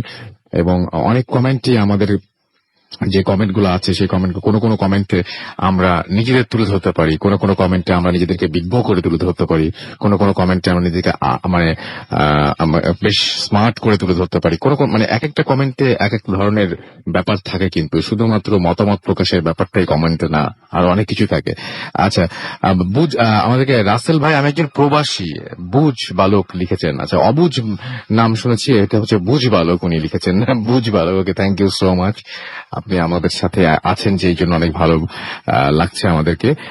মালিহা নবী আমাদের সাথে লিখেছেন, এবং আমাদেরকে বলছে যে আজকে দেখি ঢাকার ভূত কেমন লাগলো সেটা অবশ্যই আমাদের জানাবেন। এবং ঢাকার যে ঘটনা, সেই ঘটনা এবং বাইরের ঘটনা সবকিছু মিলে তো আমাদের একটা এপিসোড আমাদের করার ইচ্ছা আছে, সুতরাং অবশ্যই জানিয়ে দিন যে কোন ঘটনাগুলো আপনাদের বেশি ভালো লেগেছে। আমরা চলে যাব আবারও বাবু ভাইয়ের কাছে, একটা ছোট্ট ঘটনা শুনে আসবো, আমাদের হাতে সময় খুবই কম, ছোট করে কিছু ঘটনা শুনে আসি আমরা। থ্যাংক ইউ রাসেল ভাই। এই কাহিনীটা মোহাম্মদপুরের কাহিনী। হ্যাঁ, আচ্ছা, তার একটা কথা বলি যে যারা যশোর থেকে খুলনায় অ্যাটেন্ড করতে পারবেন তারাও কিন্তু ইনভাইট করতে পারবো আমরা, খুব কাছাকাছি ডিস্টেন্স। সুতরাং যশোরবাসীরা আপনারাও কিন্তু চাইলে আমাদের কাছে এসে আমাদের ঘটনা শেয়ার করতে পারেন, এবং চাইলে আপনারা খুলনায় এসে আপনাদের স্টোরি শেয়ার করতে পারেন, সেটা আপনাদের উপরে। ওকে রাসেল ভাই, থ্যাংক ইউ। এই কাহিনীটা মোহাম্মদপুরের কাহিনী। মোহাম্মদপুর বেশ বড় একটা এলাকা এবং বেশ অনেক হন্টেড জায়গা এখানে আছে। তো আমি যেটা বলবো, এটা খুবই আমার খুব কাছাকাছি, এবং এর জন্য আমি কিছু ছন্দ নাম ইউজ করবো, কারণ নামটা বললে অনেকে বাড়িটাই চিনে ফেলবেন। হ্যাঁ, এবং বাড়িটার বিশেষত্ব হচ্ছে বাড়িটা পাকিস্তান আমলে বা তারও আগে করা, বেশ পুরনো, এখনো সেম শেপেই আছে বাসা, তার আশেপাশে অনেক দালান উঠে গেছে। তো বাসাটার মধ্যে যেটা হয় যে প্রথম যখন ওই বাসায় মানুষ আসে তখন মানে আমরা খুব ছোট, কিন্তু ওই বাসার নিচতলাটা আমি আমি আমি ছোটকালে দেখেছি অ্যাবান্ডেন্ট, কেউ থাকতো না। তো যেহেতু গভর্নমেন্ট বিল্ডিং, এক সময় মানুষ আসে ওখানে, আসার পর নিচতলাটা খোলা হয়। তো ওখানে পাকিস্তান আর্মি এবং রাজাকার বাহিনীরা ওখানে ছিল আর কি এক সময়। তো সেখানে তারা ওই আপনার বাসার হাউসের তল থেকে প্রায় 50-60টা মাথার খুলি পায়, নিচে যে আন্ডারগ্রাউন্ডের ট্যাঙ্কি ছিল, পানির ট্যাঙ্কি, সেটা থেকে। এবং ওই বাসাটার মধ্যে যখন ওঠে তারা প্রথমে অনেক কিছু মানে উদ্ভট জিনিস এক্সপিরিয়েন্স করছে যার নিচতলায় ছিল। যেমন দেখা গেছে আপনার ঘুমিয়ে আছে, রাতের বেলা কান্নার শব্দ শুনতেছে রান্নাঘর থেকে, মানে খুবই ভয়ঙ্কর ব্যাপার স্যাপার। এবং মানে বাতি কেটে যেত বারবার, মানে তখনকার সময় ফিলামেন্ট বাল্ব গুলো শুধু কেটে যেত। যাই হোক, একদিনের কাহিনী বলি, যেহেতু ছোট করে বলতে হবে। এটা ওই বাসার অনেক কাহিনী আছে, এর মধ্যে একটা হচ্ছে ওই বাসার যিনি বড় ছেলে আর কি, ধরেন ওনার নাম আমি XYZ আজাদ বলে দিলাম, মানে নামটা যাতে একটু হাইট থাকে। যাই হোক, উনি একদিন রাতে ঘুমিয়ে আছে, তো ওনার রুমে মনে হচ্ছে যে মানে মানে কেউ নক করতেছে টকটক করে। তো উনি জিজ্ঞেস করে কে, কোনো উত্তর নাই। তো একসময় উনি উঠে এসে দরজা খুলে দেখে কি ওনার বাবা দাঁড়ায় আছে, বেশ একটা ডিস্টেন্সে, ওনার থেকে 2-3 হাত দূরে ওনার বাবা দাঁড়ায় আছে, চেহারাটা দেখা যাচ্ছে না ঠিক মতো। তো উনি জিজ্ঞেস করে আব্বা, তো বাবা কোনো রেসপন্স দেয় না। তো বাবা করে কি ঘুরে হাঁটা শুরু করে। তো উনি ওনার বাবাকে ফলো করা শুরু করে, ফলো করতে করতে যায় করিডোর দিয়ে। বাসাটা ছিল এরকম রাসেল ভাই, চারিপাশে করিডোর, হ্যাঁ, এবং প্রান্তে হচ্ছে বাথরুম, আর মাঝখানে কিন্তু একটা ফাঁকা জায়গা আছে, আকাশের আলো এসে পড়ে আচ্ছা, নিচে এরকম। তখন যখন হেঁটে যাচ্ছে কর্নারে বাথরুম, দেখে তার বাবা হেঁটে হেঁটে যাচ্ছে, অন্য রুমগুলো বন্ধ দরজা, এবং হেঁটে হেঁটে ডান দিকে গেল, যে বাথরুমের দিকে হেঁটে চলে গেল বাথরুমের ভিতরে। তো উনি বলতেছে যে আমার বাবা রাতে ডেকে উনি আমাকে ডাকলো, তারপর বাথরুমে চলে গেল। তো উনি বেশ খানিকক্ষণ দাঁড়ায় ছিল রান্নাঘরের সামনে, কি ব্যাপার, আব্বার কি কিছু দরকার বা কি কারণে। তো এক পর্যায়ে দেখে যে কোনো সারা শব্দ নাই। তো উনি তখন ওনার বলতেছে আর কি যে আব্বা আব্বা ডাকতেছে, শোনো না। তো উনি হেঁটে একটু সামনে গেছে, ঝুঁকি দিয়ে দেখে বাথরুমে যাওয়ার যে সামনে যে সিঁড়ি ছিল একটা, মানে উঁচু উঠতে হয়, সিঁড়ির উপর তার বাবা বসে মুখটা 2 হাতে ঢেকে, জাস্ট মুখের নিচের অংশটা, মানে হাসতেছে, কেমন একটা ভেতর থেকে একটা চাকলিং হাসি আর কি আসতেছে। এবং তাকে দেখে একদম মুখ তুলে তাকাইছে, এবং মুখটা এত মানে তার কাছে চোখটা এত ভয়ঙ্কর লাগছে যে ওই যার নাম বললাম, ধরেন ছদ্মনাম আজাদ ভাই, উনি ওখানে ফেইন্ট হয়ে যায়। আচ্ছা, হ্যাঁ, ফেইন্ট হয়ে যায়, মানে তার থাকে না। পরে উনি যখন ওনার হুঁশ ফেরে কিছুক্ষণ পরে, উনি তাকিয়ে দেখে যে কেউ নাই এখানে, মানে পুরো জায়গাটাই ফাঁকা। তো ওই পাশে এরকম অনেক কাহিনী রাসেল ভাই ঘটেছে। আজকে যেহেতু সময় স্বল্প, আমি জাস্ট একটা বললাম আর কি। ওকে, থ্যাংক ইউ সো মাচ। কিন্তু এই ঘটনাটা খুব অদ্ভুত, এবং এই ঘটনা এটা আপনি বলেন যে পাকিস্তান আমলের বাসা, এবং খুব কাছাকাছি, মানে মোহাম্মদপুরের, মানে আমার বাসা থেকে খুব কাছাকাছি, এবং এই বাসাটা মোটামুটি লোকেশন বললে সবাই জানতে পারবে, সবাই জানবে, এবং নামও ছদ্মনাম বললাম। আচ্ছা, এই বাসাটা এইরকম ঘটার কোনো কারণ কি? ঘটার কারণ হচ্ছে যে অনেক পুরনো বাসা, এবং এটা তো একসময় জানেন যে ওইখানে সব বাসাগুলো ছিল আর কি পাকিস্তান আমলে বেশ পুরনো, ওখানে হাউজিং এর বাসা ছিল, হ্যাঁ, এবং মানে মোহাম্মদপুরে বেশিরভাগ বাসা কিন্তু হাউজিং এর ছিল, এবং পাকিস্তানিদের ছিল, বিহারিদের ছিল, এবং অনেক বাসাগুলো কি পাকিস্তান আর্মি ক্যাম্প করতো, তখন ক্যাম্প করে সেখানে তারা রান্না বাড়া করতো, মানুষকে টর্চার করতো। যেমন বললাম, ওই বাসার নিচতলাটা এমনকি আমি ছোটকালে পর্যন্ত দেখছি তখন পর্যন্ত বদ্ধ ছিল, পরবর্তীতে ওটা খুলে এসে সরকারি একজন, আমি কিন্তু যে বাসাটা মনে হয় আন্দাজ করতে পারছি, বাসাটা ম্যাক্সিমাম সময় ফাঁকা ফাঁকা কেমন যেন থাকে। হ্যাঁ, ফাঁকা এখনো রান্না বান্না হ্যাঁ, এরকম আপনি চিনে ফেলেছেন, আমি চিনতে পেরেছি বোধ হয়। হ্যাঁ, আর আরো 2-1টা ঘটনা যদি মানে একটা ঘটনা যদি বলতেন যে মানে আরো ভয়ঙ্কর এইখানে ঘটে। এইখানে এরকম একটা আছে, ওনারই যার কথা বললাম, যে ভাইয়ের কথা, ছদ্মনাম বললাম আজাদ ভাই। আচ্ছা, ধরলাম ওনার ভাইয়ের নাম ধরেন রফিক, ওনার ইমিডিয়েট ছোট ভাই। হ্যাঁ, কারণ ওনাদের নাম বললে চিনলে আবার রাগ করতে পারেন। যাই হোক, উনি একদিন এরকম শুয়ে আছেন, তো উনি প্রায় বলতেন এসে বন্ধুদের যে ওনাকে কেউ মারে রাতের বেলা। আচ্ছা, এবং এটা মানে বন্ধুরা বলতো দুষ্টুমি করতে, তোর বাসায় ব্রুসলির পোস্টার তোকে মারে এর জন্য। হ্যাঁ, but actually that was horrific. উনি যেটা করছে যে একদিন দেখে যে ওনাকে মানে মনে হচ্ছে যে এরকম কেউ ডাকতেছে, মানে সিঁড়ির কাছে দাঁড়ায়। তো উনি জিনিসটা ফিল করে যে কে ডাকতেছে, তো উনি দেখলো যে ওনার খালা ওনাকে ডাকতেছে। বেশ রাত, তখন 1টা-2টা, আপনি বুঝেন যে 80-র দশকে 84-85 সালে, সে সময় কিন্তু ওই টাইমটা মানে বেশ নিস্তব্ধ থাকতো মোহাম্মদপুর। তো যখন ডাকতেছে, এবং বিল্ডিং ও সব 1তলা 2তলা, তো উনি হেঁটে হেঁটে খালার পিছে যায়, খালা কি, খালা কোনো উত্তর দেয় না, উঠে চলে যায় ওনাদের সিঁড়িতে। এবং রাসেল ভাই, সিঁড়িটা ছিল এরকম, ওনাদের পুরানো আমলের সিঁড়ি, তো ছাদে উঠলে ছাদের অনেক জায়গায় মানে জ্বলে যাওয়া, রং জ্বালা, বা আপনার শেওলা পড়া একটা বট গাছ ছিল ট্যাঙ্কির নিচে, এবং দেখে যে হেঁটে যে খালাটা ওই ইসের তলে আপনার ওই ট্যাঙ্কির পাশে দাঁড়ালো। তো উনি যখন হেঁটে কাছাকাছি গেছে, খালা কিন্তু পিছন ফিরেছিল। খালাটা হঠাৎ করে যখন মানে ওনার সামনে মুখটা ঘুরায়, তো উনি নাকি দেখছিল যে ওনার খালার মুখের হাটা প্রায় 4 থেকে 5 ইঞ্চি মুখে হা করে আছে, মানে যেটা মানে আপনার স্বাভাবিক একটা ব্যাসের হা না, এটা কখনো রাইট সম্ভব না। এবং এটা দেখে মানে সে ভয়ে ছিটকে বেরো আসছে দৌড় দিয়ে ওখান থেকে, এবং আসার পর এবং নিজের খালাকে অবশ্যই নিজের খালাকে অবস্থা দেখে। হ্যাঁ, এরকম একটা সিচুয়েশন। এবং মানে উনি ভয়ে আর ওখানে যেতই না। ছাদে তো আমরাও মানে ওদের ছাদে ভয়ে উঠতাম না কখনো, কারণ ছাদের যেসব স্টোরি শুনতাম, আগুন দেখা যায় ছাদের কোনায়, আগুনের দলা পড়ে উপর থেকে, এরকম শুনতাম, আমি নিজেরাই শুনতাম। এবং ওইটা ছিল ওই 3 তলা বিল্ডিংটাই ছিল মানে 2 তলা উপরে ছাদ 3 তলা, রাইট। ওইটাই ছিল এলাকার সবচেয়ে হাইয়েস্ট বিল্ডিং এই সময়। আরেকটা ছিল কাছাকাছি 4 তলা। আচ্ছা, এটাই, কারণ ওই অনেক পুরনো, এখন ভাঙাচোরা অবস্থায় আছে। ওই ছাদের উপরে উঠলে সংসদ ভবন দেখা যেত তখন, কারণ মাঝখানে কোনো বিল্ডিং ছিল না। বিল্ডিং ছিল না। হ্যাঁ, অনেক বড় ক্লু দিয়ে দিয়েছি। হ্যাঁ, অনেক বড় ক্লু দিয়ে দিয়েছেন, এবং এখনো বিল্ডিংটা অনেকটা ভাঙাচোরা অবস্থায় আছে। ভাঙাচোরা অবস্থায় আছে। এবং মজার ব্যাপার হচ্ছে ওই বাসার বেশিরভাগ ভৌতিক ঘটনা যা শুনেছি ওনাদের কাছ থেকে, সবই হচ্ছে তারা নিজেদের মানুষ দেখতো। এটাই আজব জিনিস। কালকে দেখবেন যে অনেক মানুষ ওই বাসা দেখতে গেছেন, এবং খুঁজে বের করবেন ডেফিনেটলি। আমি দেখবো যে অনেকে মেল করেছেন। হ্যাঁ, সেটাই। থ্যাংক ইউ ভেরি মাচ বাবু ভাই আমাদের সঙ্গে আসার জন্য। আমরা আরো ঘটনায় যাব, তবে তারা কিছু SMS পড়ে। সাদিক আমাদের মালিবাগ থেকে SMS করেছেন, এবং তিনি বলছেন যে রাজশাহী এবং ঢাকার ঘটনাগুলো খুব ভালো লেগেছে। যদি গল্পগুলো এক গুচ্ছ করেন তাহলে এই 2 সিটির ঘটনাগুলো একসাথে করতে বলেছেন। সাগর আমাদেরকে SMS করেছেন, এবং আমাদেরকে SMS করেছেন বিশ্বজিৎ মন্ডল সাভার থেকে। তারা 12 জন ফ্রেন্ড একসাথে শুনছেন। Thank you. সুমাইয়া এশা নাটোর থেকে শুনছেন। মাইশা আমাদের লিখেন thanks to Bhoot FM for connecting people. আমাদেরকে এছাড়াও ইমরুল লিখেছেন ভাইয়া আমাদের নড়াইলে আসবেন কবে? খুলনায় যাচ্ছি, তো আপনারা চলে আসছেন আমাদের খুলনায়। শাহিদ আমাদেরকে লিখেছেন রংপুর থেকে, রংপুর আসবেন কবে? আমরা তো সব জায়গায় যেতে চাই, তন্ন তন্ন করে প্রত্যেকটা জায়গা দেখতে চাই আমরা। তান্নি আমাদের চিরং থেকে লিখেছেন যে ফার্স্ট ঘটনাটা দারুণ, এবং লাইট জ্বালিয়ে তিনি শুনছেন ভয়। ফার্স্ট ঘটনার পর থেকে না? আচ্ছা, প্রথম ঘটনাটা আসলে অনেক অদ্ভুত ছিল, আমার কাছে খুব অদ্ভুত লেগেছে। কবির আমাদের SMS করেছেন জিঞ্জিরা থেকে। কিন্তু ব্যাপারটা হচ্ছে কি, আপনারা প্রত্যেকের ঘটনা যদি একটু নিজেরা ঠিকভাবে চিন্তা করেন এবং অবলোকন করেন ঠিক ওইভাবে, যে তাহলে দেখবেন যে আপনি যদি শুধুমাত্র যে ঘটনাগুলো আমরা শোনালাম সেই ঘটনায় যে জায়গাগুলো রয়েছে সেই জায়গাগুলো নিজেদের কল্পনা করেন, তাহলে কেমন লাগবে? আপনার সবচেয়ে ভয়ের ঘটনাটাও আপনার কাছে যতটা ভয়ঙ্কর অন্যের কাছে খুব স্বাভাবিক লাগতে পারে, কিন্তু আপনি জানেন যে ব্যাপারটা ওই সময় কি ঘটেছিল, কারণ আপনি এটা অনুভব করতে পারেন। সো ফিল করার একটা ব্যাপার আছে। আপনি যখন ঘটনাটা শুনছেন তখন যদি আপনি মনে করেন যে এই বাড়িটাই চারপাশ হয়ে গেছে, তাহলে তো ডেফিনেটলি আপনার কাছেও ভয় লাগবে। এবং আমরা থাকে না যে আমরা মানে বেশি একটু আয়োজন করে নিয়ে গল্প শুনতে বসা, এরকম ভাবেই আমরা ভূত ফিল্মে আপনি যখন শুনবেন তখন একটু আয়োজন করে বসতে হবে, কারণ না হলে তো পুরোটা সময়ই দেখা যাবে যে ঘটনা শুনলেন, পুরো মজাটা পেলেন না। আরিফা আমাদের SMS করেছেন, এছাড়া SMS করেছেন অনেক খুলনা থেকে, এবং আমাদেরকে SMS করেছেন দেখতে পাচ্ছি FM ফরএভার। আচ্ছা, ওকে।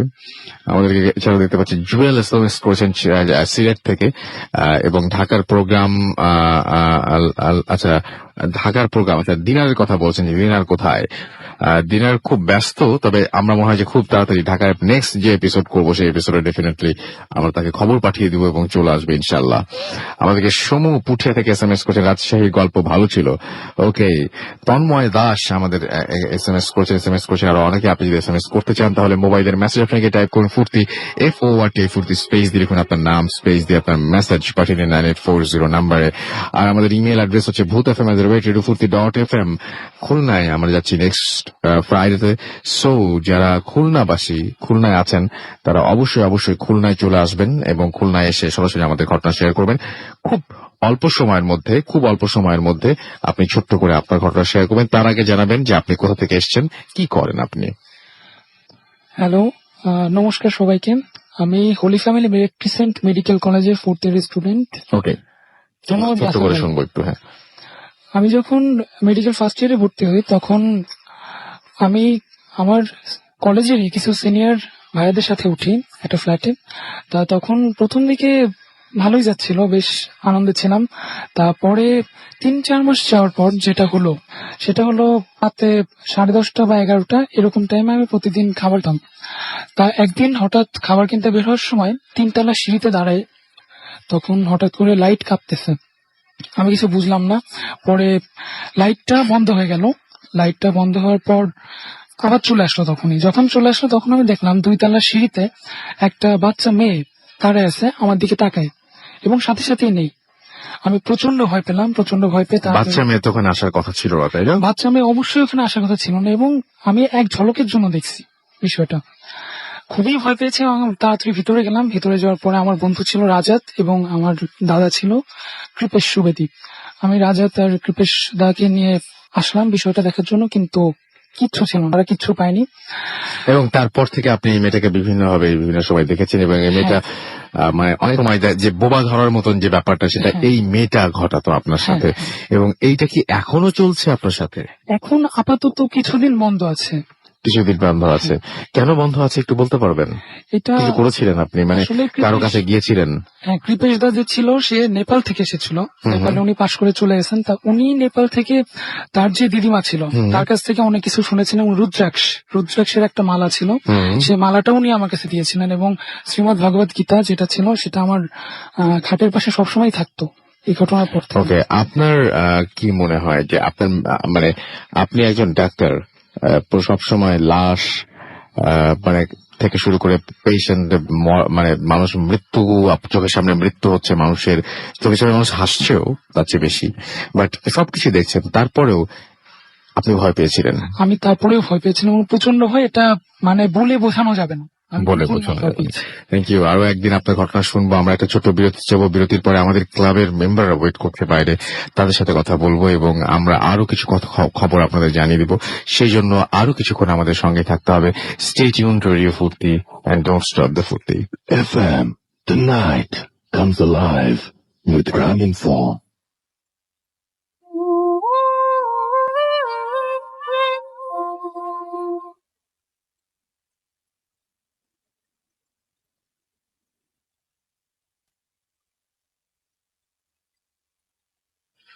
Welcome back.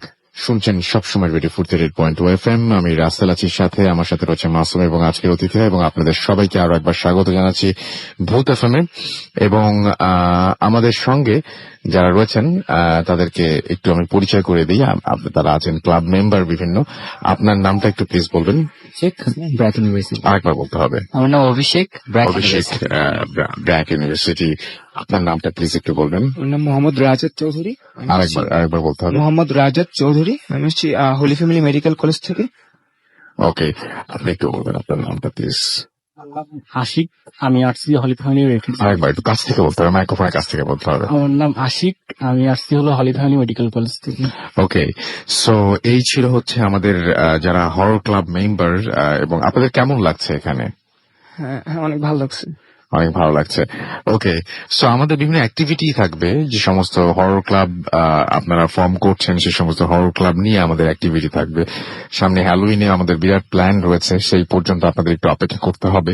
এবং তার মাঝখানে আপনারা বিভিন্ন অ্যাক্টিভিটির কথা আমাদের জানিয়ে দিতে পারেন ইমেইলের মাধ্যমে, যে যেমন নেক্সট উইকে হয়তো আপনারা চাইলে কোনো একটা জায়গা থেকে আপনাদের ভূত FM যে শোটা হবে নেক্সট উইকে খুলনায়, আপনারা যারা রাজশাহীর যারা আছেন, যারা এর মধ্যে খুলনায় ফর্ম করে, চিটাগং এ ফর্ম করেছেন, যারা কক্সবাজারে ফর্ম করেছেন, যারা ময়মনসিংহে করেছেন, তারা কিন্তু অবশ্যই আমাদের জানিয়ে দিতে পারেন। গত সপ্তাহে আমরা ছিলাম ময়মনসিংহে। আমরা অনেক বেশি আবেগাপ্লুত সেটা নিয়ে, যে আমাদের অনেক ভালো লেগেছে আপনাদের সাথে থাকতে পেরে এবং আপনাদের সাথে একটা এপিসোড করতে পেরে। এবং নেক্সট টাইম আমরা আরো বড়ভাবে ময়মনসিংহে আমাদের প্রোগ্রাম করার ইচ্ছা রয়েছে, আমাদের একটা বড় এপিসোড করার ইচ্ছা আছে। ইনশাআল্লাহ আমরা সেখানে যাবো আবারও। আমাদেরকে দেখতে পাচ্ছি ফুর্তি আহাদ এখানে SMS করেছেন, এবং আমাদেরকে SMS করেছেন দেখতে পাচ্ছি পনির, এছাড়াও অতুল আমাদের SMS করেছেন, সঞ্জীব আমাদের SMS করেছেন খায়রুল SMS করেছেন আমাদেরকে, আমি সহ আরো অনেকে। আচ্ছা, বাইরে মনে একটা ছেলে আছে, আমরা ওদেরকে আমাদের আরো একটা ঘটনা রয়েছে, সেই ঘটনাগুলো আমরা শুনবো এবং সেই ঘটনা শুনে তারপরে আজকের মতো আমার মনে হয় যে আজকের এপিসোডটা আমরা শেষ করব। এবং আপনারা যারা, তারা একটু জানিয়ে দিই আপনারা কিভাবে আমাদের SMS করবেন। SMS করতে হলে মোবাইলের মেসেজ অপশনে গিয়ে টাইপ করুন ফুর্তি, FORTI ফুর্তি, স্পেস দিয়ে লিখুন আপনার নাম, স্পেস দিয়ে আপনার মেসেজ পাঠিয়ে দিন 9840 নাম্বার। যদি আমাদের ইমেল করতে চান, আমাদের ইমেল অ্যাড্রেস হচ্ছে bhutfm@radiofurti.fm, which is BHWTFM@radioforti.fm। আপনার নাম, ঠিকানা এবং ফোন নাম্বার সহ আপনার জীবনে ঘটে যাওয়া বা আপনার জানা সেরা ঘটনা লিখে পাঠিয়ে দিন আমাদের কাছে। ঘটনার শুরুতে অবশ্যই উল্লেখ করুন যে আপনি ঘটনাটি স্টুডিওতে এসে শেয়ার করবেন, নাকি আপনি চান যে আপনার ঘটনা আমরা পড়ে শোনাই। আপনারা তো জানেন যে নেক্সট উইকে আমরা যাচ্ছি খুলনায়, সুতরাং খুলনাতে যদি আপনি খুলনায় যদি বাস করে থাকেন বা খুলনার অধিবাসী হন, বা আপনি যদি যশোরে থাকেন, তাহলে তো খুলনা খুব কাছেই, আপনারা কিন্তু চলে আসতে পারেন এবং আমাদের সাথে এসে আপনাদের ঘটনা শেয়ার করতে পারেন। সো খুলনা এবং যশোরবাসী, আপনাদেরকে জানাচ্ছি স্বাগত আগামী ভূত এফএমে। এবং আপনারা বহুবার বলেছেন যে কবে খুলনায় আসবে। আপনারা বহুবার, আপনাদের কাছ থেকে সবচেয়ে বেশি ঘটনা মনে হয় আপনাদের কাছ থেকে পেয়েছি আমার মনে হয়, কারণ আমি বহুবার দেখেছি যে খুলনা থেকে প্রচুর ঘটনা আমরা পাই। সো আগামী সপ্তাহে আমরা দেখতে চাই যে কত মানুষ আমাদের সঙ্গে আছেন। যাই হোক, আমরা এখন যেটা করব সেটা হচ্ছে যে আমরা আমাদের কাছে আপাতত এখন আর কোনো ঘটনা নেই, রাইট?